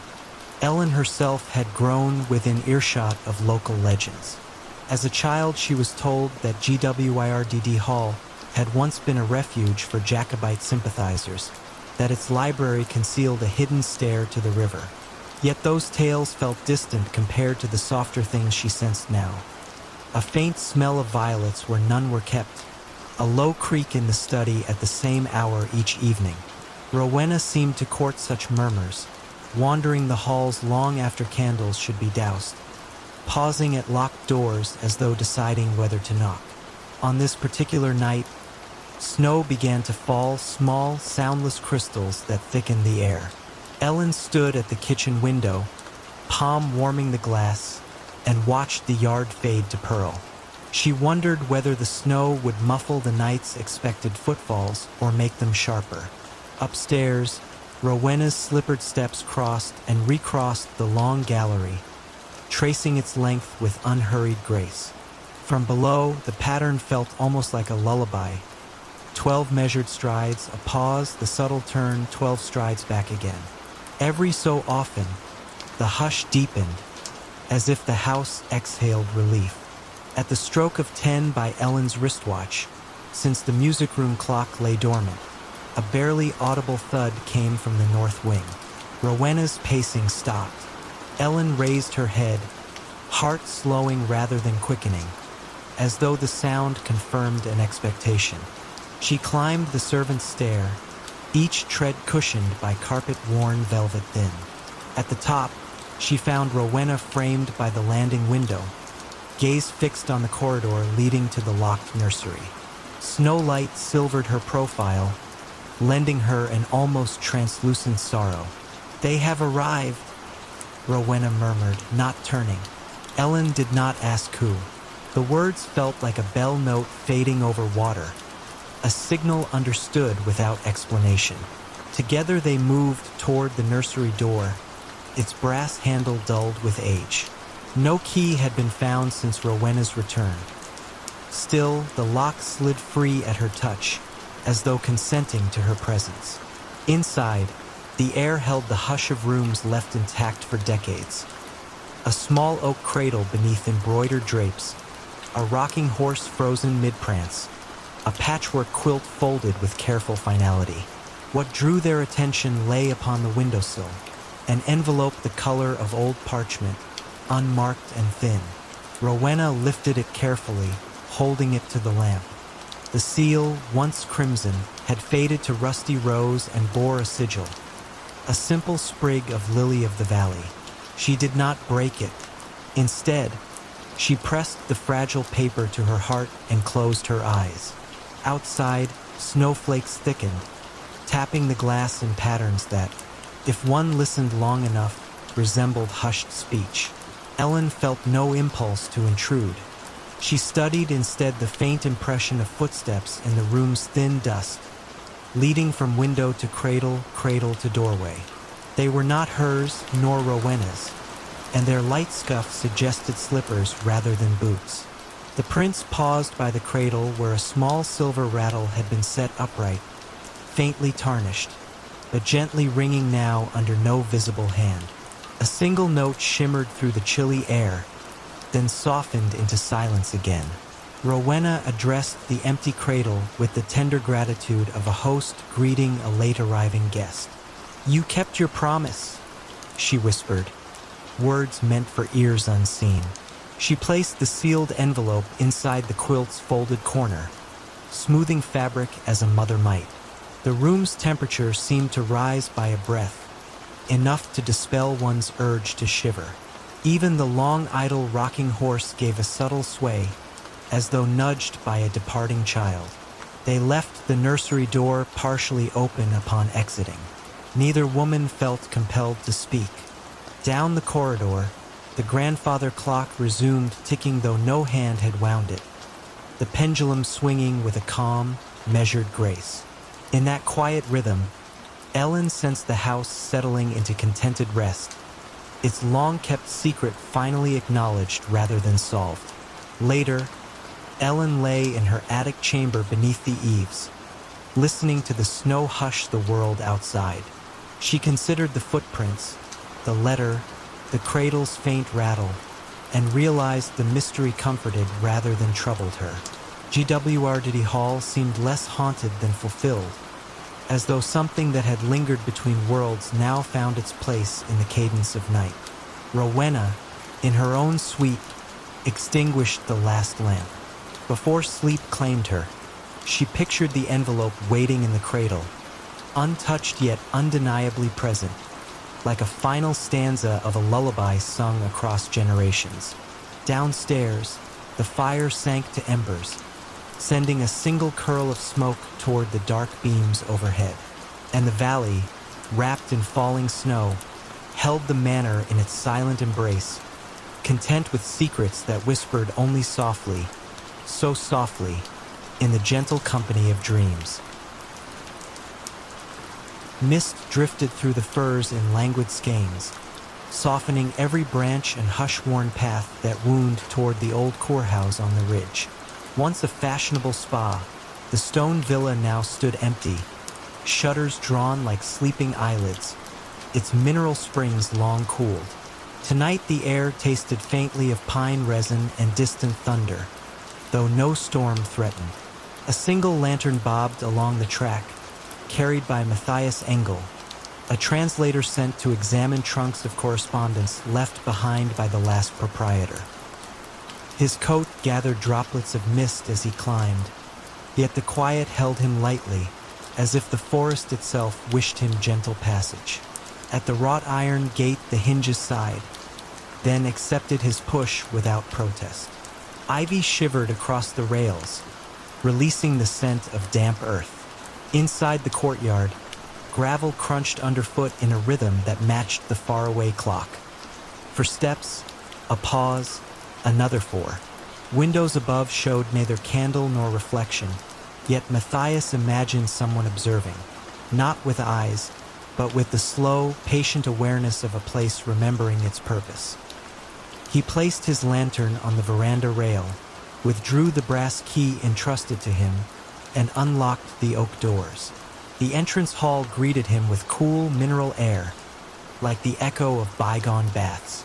Long mirrors lined the walls, their silvering clouded to soft pewter. Between them hung pastel murals depicting mountain springs, each scene framed by curling acanthus leaves. Colors, though faded, still carried a quiet glow. On the mosaic floor, a map of the region spread underfoot, its river tiles glinting whenever the lantern swung. Matthias paused, letting the Kelbach stream at his bootside glimmer blue for a heartbeat before continuing toward the writing room indicated on his instructions. The room waited at the far end of a corridor, door ajar. Shelves embraced 3 walls. On the 4th, tall windows overlooked the valley, panes fogged by the night mist. A mahogany desk, polished to a muted sheen, held a single oil lamp already lit. Matthias frowned gently. No caretaker was scheduled for another day, but he felt no alarm. The flame wavered once, then steadied, bright enough to read without harshness. Beside the lamp rested a wooden crate filled with letters, each envelope edged in pale green. The topmost bore no address, only a wax seal impressed with a tiny water droplet. He opened it with careful fingers. Inside lay a folded sheet and 3 words in delicate script. Wait for silence. Nothing more. He set the note aside, removed his notebook, and began cataloging dates and handwritings. French, Hungarian, occasionally archaic German, each mentioning the listening spring in passing, as though all correspondence took the phrase for granted. Outside, the village clock chimed again, 9:30. Its tone softened by distance and woodlands. As the last vibration faded, something within the villa answered. A faint gurgle, like water shifting through hidden pipes. The sound traveled under the floorboards, paused beneath the writing room, then hushed. Matthias inclined his head, recognizing a pattern akin to breath. Inhale, hold, exhale. He remembered the note's instruction and set his pen down. He closed his eyes. The villa's hush deepened, settling around him like wool. Somewhere in that woven quiet he discerned a whisper, too low for words, but shaped like language nonetheless. It moved through the shelves, brushed the lamp glass, glided along the ceiling moldings, then found rest at the desk's edge.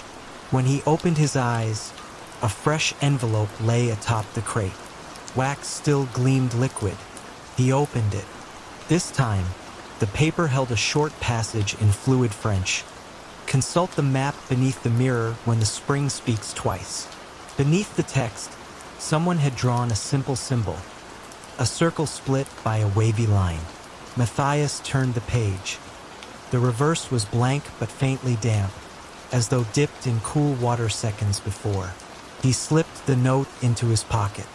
The hallway mirrors awaited, surfaces smudged by decades. He approached the largest, lantern lifted. Beneath its frame, just visible through a film of dust, lay a hinged panel no broader than a palm. He pressed gently. The panel slid aside to reveal a recessed niche containing a folded cloth map. Its linen surface felt chilled, almost freshly laundered, though the ink bore a century-old hand. The wavy line bisected the central circle, identical to the symbol on the note. At its center, a dot glowed faintly, phosphorescent paint, still alive after so long. As Matthias studied the mark, the water gurgle returned, two gentle surges rising from the floorboards as if the house were clearing its throat. He pictured subterranean channels, springs still pulsing beneath stone and tile, keeping faith with their origins. According to the map, a staircase at corridor's end led downward to a small pool once reserved for hydrotherapy. Lantern held steady, he followed. The stairs descended in even spirals, walls cool and damp. At the bottom, a vaulted chamber opened, lit by neither lamp nor window, yet possessing a tender glow from mineral veins within the stone. In its center lay a circular basin of milky quartz, water rippling though no pipe discharged. The surface quivered as he approached, sending rings outward in courteous greeting. He knelt, hearing again that soft, near-speech cadence, a consonant of water, a vowel of air. Remembering childhood folklore, he whispered a simple salutation. The ripples slowed. Within their concentric echoes he glimpsed reflections, not of himself, but of long-ago bathers easing into the same pool, their faces peaceful, listening. The image faded, leaving ordinary water awaiting the next ripple. Matthias dipped a fingertip. The temperature proved neither cold nor warm, but precisely like human skin, erasing boundary between observer and source. He returned upstairs carrying only the memory of that touch. The writing room remained unchanged save for one detail. The oil lamp, nearly spent, cast a dimmer halo. On the desk lay a final envelope. He opened it to find a line in English this time, printed rather than written. Catalog complete when the listener is heard. Beneath, a drop of quartz dust glimmered, echo of the basin below. Matthias packed the letters carefully, noting their order, then extinguished the lamp. As darkness settled, the villa sighed, satisfied. He stepped onto the veranda. Dawn's first gray hinted behind the pines, and the air, though unmoving, carried the faintest murmur. Two pulses of the hidden spring, answering one another beneath layers of earth and time. He closed the gate without hurry, lantern now dark. In the valley, the village clock marked 6 o'clock, each chime tempered by morning mist. Between the strokes lay wide, lucid quiet, reminding him of the basin's calm skin. He walked downhill, heart eased into that cadence. Behind him the courthouse waited, listening still, its limitless correspondence at last entrusted to someone who understood that some archives speak not in words, but in the slow, gentle grammar of water and pause. In the narrow streets of Prague's old town, there lived a clockmaker who cast no shadow at noon. Anna Kozlova first noticed this peculiarity on a bright September morning. She was walking to her job at the municipal library when she saw the old man standing outside his shop. The cobblestones were dappled with shadows from the medieval buildings that leaned toward each other like old friends sharing secrets. But where the clockmaker stood, there was only empty sunlight. The shop itself was unremarkable, tucked between a bakery and a bookbinder. Its narrow window displayed pocket watches and mantel clocks that seemed frozen in different moments. Some showed morning hours, others evening. A few had stopped entirely, their hands resting at angles that suggested they had simply grown tired. Anna had lived in Prague all her life, but she had never noticed the clockmaker before. This seemed impossible. His shop sat on a street she walked every day. The sign above the door, painted in faded gold letters, read Hodny Kasu, Clocks of Time. The lettering looked decades old. She began observing the clockmaker during her lunch breaks. His name, according to the brass nameplate beside his door, was František Novak. He appeared to be in his 70s, with silver hair combed neatly back and hands that moved with the precise delicacy of his trade. He wore the same gray wool vest every day and worked at a bench visible through the shop window. Frantisek's customers were few but regular. Anna recognized some of them, the widow from Wenceslas Square who brought him a carriage clock every month, the professor from Charles University who carried pocket watches in various states of repair. They would enter his shop and emerge exactly 1 hour later, regardless of how much work their timepieces required. The mystery of the missing shadow might have remained Anna's private curiosity, except for the morning she saw Frantisek's reflection in the bakery window. Or rather, she saw what should have been his reflection. The glass showed only the interior of his shop, as if he were made of air. That evening, Anna stayed late at the library. She researched František Novak in the city records. According to the documents, a clockmaker by that name had operated a shop at that address since 1892. The photograph in the oldest file showed a man who looked exactly like the František she saw every day. Not older, not younger, identical. The next morning, Anna gathered her courage and entered the clockmaker's shop. A small bell chimed as she pushed open the door, and she found herself surrounded by the gentle ticking of dozens of timepieces. The sound was oddly comforting, like a mechanical lullaby. František looked up from his workbench. His eyes were the pale blue of winter sky, and when he smiled, his face creased in patterns that spoke of countless years of concentration. "How may I help you, miss?"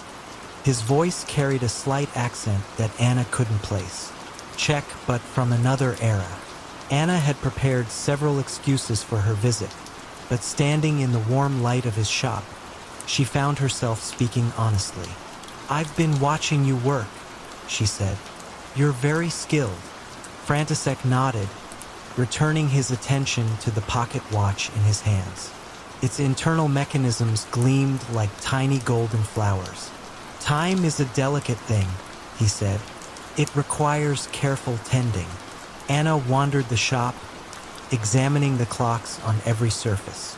Some were clearly antiques, others appeared newly made but in vintage styles. All of them kept different time. "Don't you find it confusing?" she asked. "All these different hours?" František set down his tools and looked at her with those pale eyes. "Time isn't singular, miss. It flows like water pooling in different places. Some moments last forever. Others pass before we notice them." He stood and moved to a grandfather clock that stood in the corner.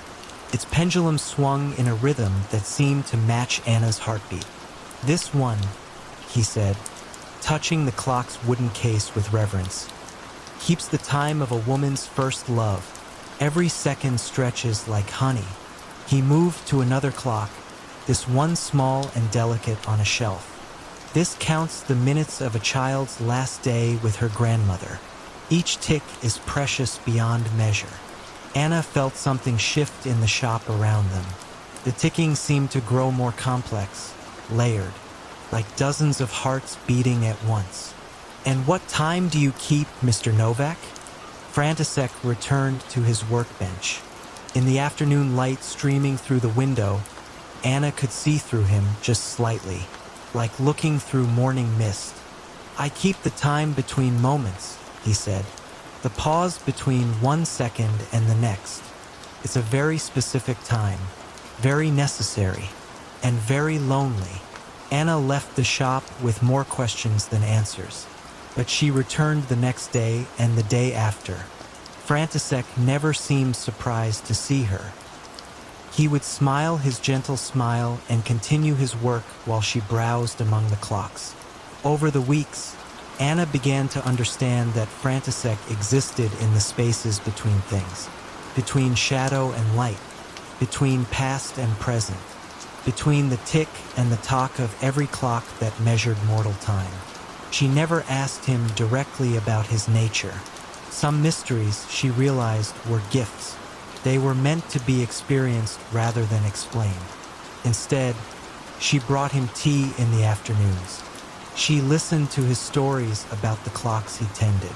And sometimes, When the light was just right and the city was quiet, she thought she could see her own shadow stretch toward him across the shop floor, offering the comfort of ordinary time to someone who existed in the eternal pause between moments.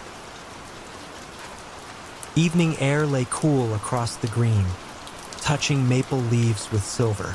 The town's wooden storefronts, painted in subdued pastels, leaned quietly together, and the ivy-clad steeple of St. Anselm's Church lifted into a sky sprinkled with early autumn stars. Against that hush, the tick from the square's cast-iron clock sounded unhurried, as though each second paused to breathe before moving on. Marjorie Hale arrived by bus just as dusk settled. She stepped down with one suitcase, pausing to absorb the stillness she remembered from childhood holidays. Bellevue, she sensed, had grown even gentler in her years away. She had come now, at the Historical Society's request, to catalog the workshop of the late clockmaker Silas Brandt, whose little shop overlooked the river and the covered bridge.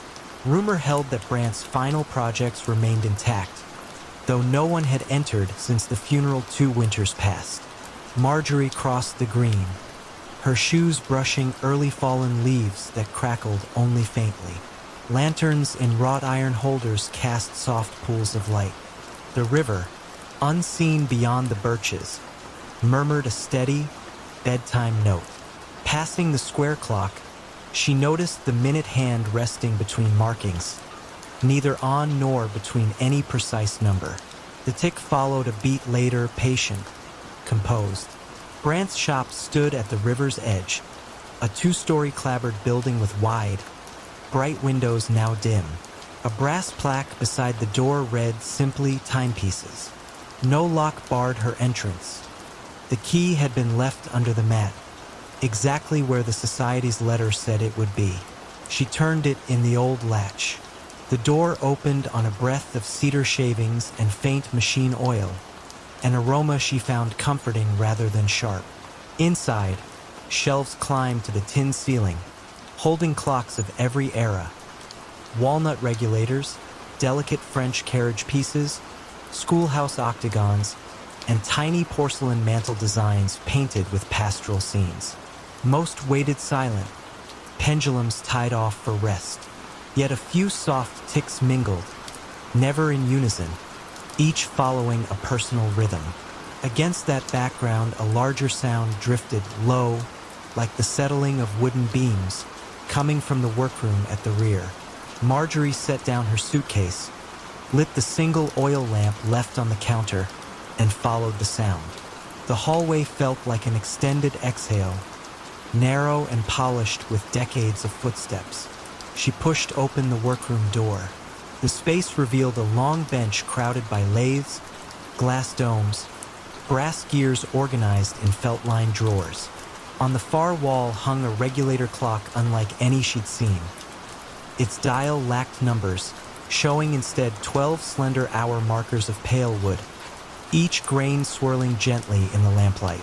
The pendulum, a disc of frosted glass, moved with measured grace.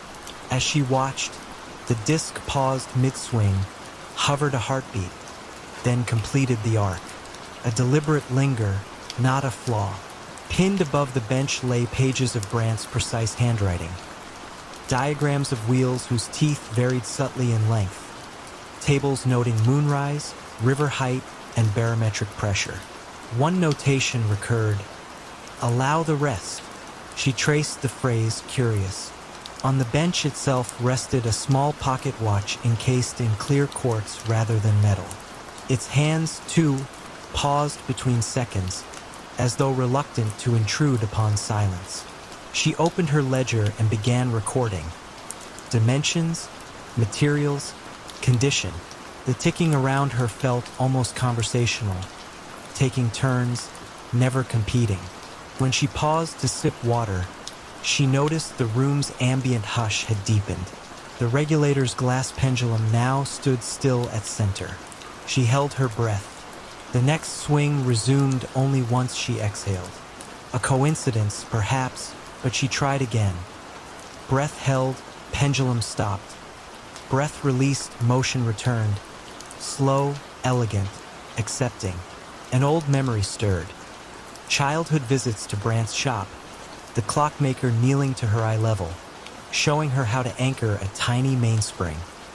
He'd spoken of time as kindly if listened to. She felt now that kindness settling like a shawl across her shoulders. At the back of the workroom, a narrower door stood slightly ajar. Beyond it, stairs descended toward the river, Brant's finishing loft, she recalled. Lamp in hand, she eased down. The river's hush grew clearer, the boards beneath her feet cool with evening damp. The loft opened into a half-moon balcony enclosed by windows. In the center stood a single tall clock, unfinished, its case of pale ash gleaming softly. The dial showed no hands at all, only a circular aperture revealing quiet darkness within.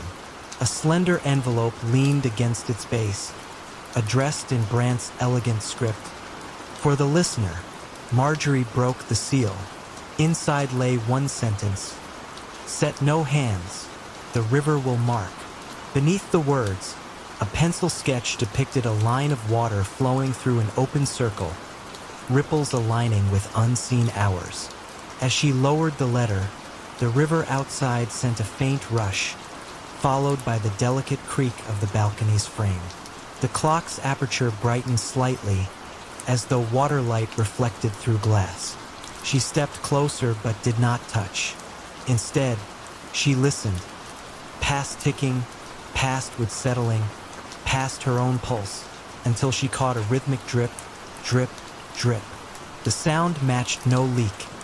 It echoed the regulator's earlier tempo, yet gentler, dissolving between notes. She understood then that the unfinished clock measured passage not by gears, but by the hush between river breaths. It required no winding, only presence. The realization soothed more than it surprised her.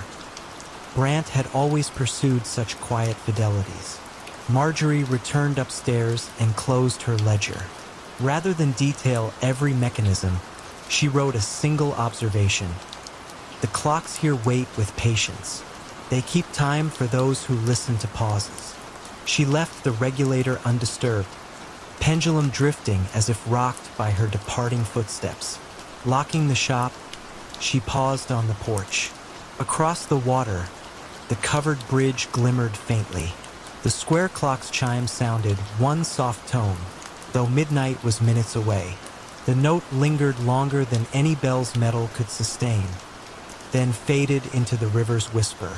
She walked toward the inn, suitcase gently bumping her knee, mind unburdened by urgency. Behind her, the shop's windows glowed for a fleeting instant, catching lamplight from within. Then darkness folded back over wood and glass. Bellevue's streets remained empty. Leaves rustled overhead like mild applause. Marjorie felt that somewhere in the crisp air, seconds chose when to reveal themselves, and she was content to follow their lead. Tonight, and perhaps every night thereafter, the clocks would keep their gentle counsel, and the river would mark the hours in its own uncounted way, guiding the town and anyone willing to pause toward a sleep untroubled by exactness. Savannah's summer night breathed gently, perfumed by gardenias and damp brick. Gas lamps flared in measured halos along the quiet paths, lending each cobblestone the hush of a long-kept secret. Across the square rose Whitfield House, an early federal mansion of worn red stucco and green shutters that seldom opened. Its balconies sagged beneath ivy, and its rooms, according to polite rumor, held more echoes than furniture. Nora Whitfield, last of the line, had returned after decades spent cataloging archives for northern universities. The Historical Society now asked her to prepare the family papers for donation. She accepted, half out of duty, half from a mild longing to understand why her grandparents had closed the house so abruptly one humid August and never spoken of it again. The iron gate yielded with a sigh. Crickets stilled, as though acknowledging a guest. On the porch, She pressed the tarnished doorbell, knowing no answer would come, then unlocked the double doors herself. Inside, the foyer waited cool and dim. Wallpaper, faded magnolia print, peeled in discreet curls, while a mahogany staircase climbed upward into shadow like a slowed heartbeat. She placed her suitcase beside the hall table and lit a single hurricane lamp she'd brought, its glow floating soft as candle flame. The parlor doors stood ajar.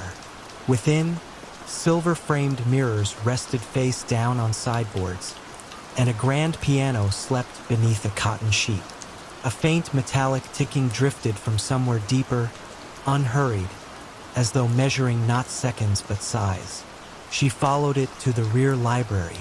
Shelves reached from pine floorboards to ornate crown molding, their volumes cloaked in a whisper of dust. At the room's center, beneath a skylight veiled by cobwebbed lace, sat an octagonal reading table. Upon it rested the source of the ticking, a slim metronome of jasper and brass, its pendulum swaying with mesmeric grace. Yet no one had set it in years. Its key lay untouched beside it. The beat was slow, perhaps 40 per minute, pausing almost imperceptibly at each arc's end, as though deciding whether to continue. Nora set her lamp down and watched 2 full cycles, feeling her pulse slip into step. A faint breeze sighed through the cracked window frame, rustling pages of a ledger that lay open near the metronome. In careful, looping hand it recorded sentences, each on its own line. 8:04 garden gate clicks. 8:07 fountain recedes. 8:10 clock resumes voice. The last entry bore tonight's date, though no one but Nora had crossed the threshold. She gently touched the page. The ink was still damp. Outside the library, a corridor led toward a conservatory added during the 1890s. She remembered vague childhood tales of orchids blooming there through Christmas. Moving with measured calm, she opened the glass door.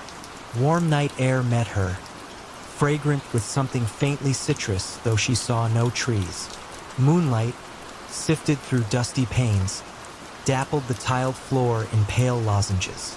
Between empty planter boxes stood a wrought iron music stand, its sheet holder bare, yet small clothespins remained, as if awaiting a score. As she lingered, the metronome's beat reached faintly through the doorway. Tick, pause, tock, pause, blending with distant fountain hush from the square. She sensed a subtle consonance. The beat aligned with the fountain's spurts, 2 slow pulses followed by a weary hush of water landing. Childhood memory flickered, her grandmother guiding her through this very space at dusk, saying only, "Listen for the rests." Back in the library, the metronome continued, but something new had joined its rhythm. The piano in the parlor gave a gentle, damped chord, 3 notes, brushed rather than struck. Linen still covered the instrument. No key was visible. The sound faded like a breath into cotton. Nora neither startled nor hurried. Instead, she crossed to the parlor, lifted a corner of the sheet just enough to glimpse ivory. Dust lay undisturbed. She returned to the foyer and the staircase. Each baluster bore a tiny groove near its base, as if rope had once been threaded along the rail. Upstairs, the family bedrooms opened one by one, each preserved in slumber, beds neatly made, windows shuttered. In the nursery at the corridor's end, moonlight spilled through louvers, illuminating a mobile of paper swans. The swans drifted not randomly, but in time with the metronome's muted beat below, as though the air itself oscillated. On the nightstand lay a music box shaped like a tulip. Its winder protruded expectantly. Nora turned it half a rotation. Instead of a song, the box produced a measured silence, an almost palpable pause, then a single chime no larger than a raindrop hitting tin. Another pause followed, then a second chime. The sequence mirrored the library's ticking, slow and deliberate. She stopped the winder. The mobile stilled, The unseen piano fell silent. Only the metronome remained steady. A thought arrived quietly. The house was practicing, like an ensemble warming to a composition written entirely in rests and faint entrances. Perhaps her grandparents had not abandoned it, but simply stepped back to let the piece play itself to conclusion. Back downstairs, she closed the ledger, added one new line in pencil. 8:40, listener entered. Movement continues. She did not touch the metronome. She left mirrors face down, respecting their chosen hour, and locked the front doors behind her. Crossing the square, she paused by the fountain. Its cascade now seemed closer, no longer distant, and its rhythm aligned exactly with the pulse still audible in her thoughts. Gas lamps hummed. Spanish moss swayed like satin ribbons marking time. Whitfield House rested in shadow, content, it seemed, to continue its nocturne until the right cadence found release. Nora walked on toward the guest house where she would sleep, feeling her own footsteps merge with the slow counting all around. The night, the gardenias, the moss-laden oaks. Everything measured breaths between gentle notes. Tomorrow she would begin boxing letters and journals, but tonight she suspected the house required only company, not classification. Behind her, a final chord, soft, gracious, floated from the shuttered mansion, then resolved into quiet. The fountain answered with one heavier splash. Both sounds ebbed, leaving Forsyth Square wrapped in a stillness so complete it felt almost warm, a hush shaped precisely to cradle sleep. Fog settled over the disused tracks like a memory refusing to fade. Long after passenger trains stopped visiting the Northumberland moorland, the red brick station at Brackenfell remained upright, its iron canopy sheltering silence instead of travelers. A single lane curved past heather slopes, ending at locked gates where an enamel sign, letters worn to pale ghosts, once promised departures every hour. Now only wind and curlews moved with purpose, tracing slow flights across the sky. Amelia Rook arrived one soft April afternoon, seeking a place to finish a book on forgotten railways. She rented the old stationmaster's cottage, a 3-room dwelling stitched to the platform by a short, covered walkway. The local letting agent spoke kindly yet cautiously. "Keep the main waiting room closed at night," he said. "The echoes there grow restless after dark." Amelia assumed he meant drafts, perhaps the rattle of loose panes, and thanked him without pressing. Her first days passed in gentle routine. Morning light pooled through sash windows, warming chipped tiles that once carried the scuff of eager boots. She brewed nettle tea, walked the platform, and noted how moss filled every groove of the signal lever. Certain evenings she heard distant whistles that could only have belonged to wind cutting through drains, yet they drifted with such measured pitch that she paused, half expecting a locomotive to crest the bend. Near twilight on the 7th day, she unlocked the waiting room. Dust hovered in angled beams, giving the air a weight both delicate and old. Wooden benches lined each wall. At the far end hung a brass echo board, once used by porters to test acoustics before announcements. Its surface, though tarnished, still caught traces of light. Beneath it sat a mahogany ledger stand, empty but for a single fountain pen tethered by chain. Amelia crossed the creaking floor. When she touched the board, vibrations throbbed faintly, as if storing the hum of conversations long finished. She stood back and clapped once. The echo returned not as her own clap, but as layered murmurs, snippets of farewells, ticket requests, the polite shuffle of baggage, all softened by time yet unmistakably human. She tried again. This time the echo repeated her clap, ordinary and clear. Puzzled, she left, locked the door, and made soup beneath a low moon. That night, rain tapped the slates. Just after midnight, a soft metallic ring sounded from the platform bell beside her cottage. She stepped into waterproof and boots, lantern raised. No one waited, yet the bell rope swayed. A folded timetable lay on the bench. Its cover showed the station's crest and the date. April 14th, 1902. Precisely 120 years passed to the day. Inside, penciled beside the final downline service, a note read, "Delayed, will arrive after last light. Hold the gate." Morning found her restless with thought.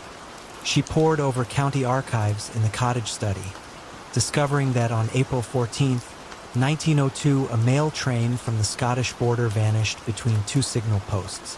Search parties found neither wreckage nor clue. The line closed soon after. Newspapers called it a fog-bound mystery, but villagers blamed a hollow in time along the moor. Amelia copied the accounts, shivering though the stove burned warm. Evening brought new fog.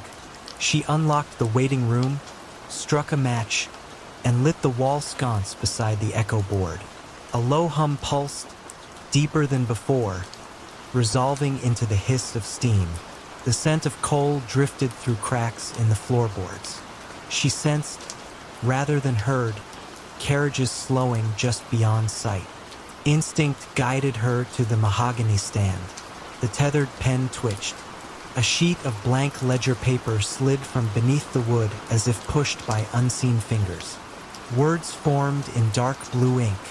Mail 9 o'clock from Caledon requests clearance to enter. Passengers weary of mist. Platform safe. Her pulse steadied into the hush around her. Fear felt inelegant amid such patient formality. She wrote, "Platform ready, gate unlocked, signal set to green." The ink dried before her eyes. From outside came the clack of points shifting, a sound no rusted mechanism should manage. Lantern in hand, Amelia stepped onto the platform. Fog parted enough to reveal an outline. Tall engine, lamps dimmed, paintwork blurred by drifting age. No roar of pistons, only a hushed rolling, as though the train moved on rails of breath. Carriage windows glowed with lamplight. Faces appeared, calm, expectant, neither ghostly nor fully solid, like reflections on water at dusk. The engine stopped with gentle precision. Doors remained closed. Amelia felt urged not to board but to witness. A conductor's voice, distant yet clear, called a list of station names that ended at Brackenfell as though the line never extended farther. She realized the vanished train had finally reached its terminus. Exactly 1 minute past a century. The bell rang. Doors opened inward, but no one stepped down. Instead, small parcels hovered to the platform. Wrapped in paper, tied with string, tags bearing contemporary addresses from nearby villages. Messages lost beyond time, perhaps now returned. Amelia counted 12. The conductor tipped his hat toward her, though she could discern no features beneath its brim, only a suggestion of gratitude. The doors closed. Wheels whispered. The train slid back into the moor, swallowed by fog without receding sound. She carried the parcels to the cottage, dried them by the stove, and studied each tag. One bore the name of the letting agent's late grandmother. Another addressed to a farmstead ruined by fire decades ago. Curious weight rested in every box. She resolved to deliver them at dawn. Before sleep, she entered the waiting room once more. The ledger page now displayed a single line beneath her reply. Service concluded. Gate may rest. She added, parcels received. Platform honored your arrival. The echo board hummed softly, then stilled. Over the next week, she walked lanes, placing packages into cautious hands. Contents varied: photographs, pressed wildflowers, a brooch, a pocket Bible. But each recipient felt an immediate, private recognition, as though a chapter of ancestry had slipped home. News spread gently yet without frenzy. Those on the moor respect what arrives by hush. Amelia completed her book, dedicating a final chapter to stations that keep their own schedules. In it, she described no phantom train, only the notion that some journeys respect clocks we have forgotten how to read. The day she left, she locked the waiting room, but left the key on the ledger stand, in case another caretaker might need it when echoes begin to stir. The lane bent away through blooming gorse. Behind her, the station bell chimed once. Clear, brief, content, and the sound folded into birdsong, mingling with the steady breath of open moorland. The museum's night watchman had been making his rounds for 30 years, though he had been dead for 15 of them. Detective Lisa Morgan discovered this impossibility while investigating a series of minor thefts at the Riverside Museum of Natural History. The stolen items were curious in their insignificance: a Victorian microscope missing a lens, a collection of pressed flowers with half the specimens removed, fragments of pottery from an otherwise intact display. The thefts occurred despite the museum's sophisticated security system and the presence of Walter Kowalski, the night watchman who had guarded the building since 1978. Walter was a fixture at the museum, a quiet man in his 70s who took pride in knowing every exhibit, every artifact, every shadow cast by the building's skylights on moonlit nights. Lisa first met Walter during her initial visit to the museum. She found him in the paleontology wing at 3 in the morning, making his methodical rounds with a small flashlight and a clipboard where he noted the time and location of each security check. "Terrible business. These thefts," Walter said, his voice carrying the slight accent of someone who had emigrated from Eastern Europe decades earlier. "In all my years here, we've never had troubles like this." Walter appeared to be exactly what the museum director had described: a dedicated employee who treated the building and its contents as if they were his own family heirlooms. He moved through the galleries with the careful familiarity of long practice, checking locks, adjusting thermostats, ensuring that the precious collections remained safe through the vulnerable hours of darkness. "How long have you been working here, Walter?" Lisa asked as they walked through the mineral exhibition. 31 years come December, he replied, pausing to straighten an information placard that had been knocked slightly askew. "Started just before Christmas 1978. Mr. Patterson hired me himself, God rest his soul." Lisa made a note to verify Walter's employment records, though she had no particular reason to doubt his story. He seemed like exactly the sort of employee museums treasured: reliable, knowledgeable, and possessed of the kind of protective instinct that treated every artifact as irreplaceable. The thefts continued despite increased patrols and additional security cameras. What puzzled Lisa most was the complete absence of the thieves on any surveillance footage. The cameras showed Walter making his regular rounds, but never captured any unauthorized presence in the building. More strangely, Walter himself never appeared on the newer digital security cameras, though he was clearly visible to Lisa and other museum staff members. The older analog system recorded him without problem, but any camera installed after 2008 showed only empty corridors during the hours when Walter claimed to be patrolling. Lisa began to investigate Walter's background more thoroughly. The employment records at the museum confirmed his hire date and showed consistent performance reviews over 3 decades. But when she contacted the Social Security Administration, she discovered that Walter Kowalski had died in 2008, the same year the museum had upgraded its security system. According to the death certificate, Walter had suffered a heart attack while on duty, found the next morning in the museum's Egyptian collection where he had collapsed during his final rounds. When Lisa returned to the museum that night, she found Walter in his usual place, beginning his methodical patrol of the galleries.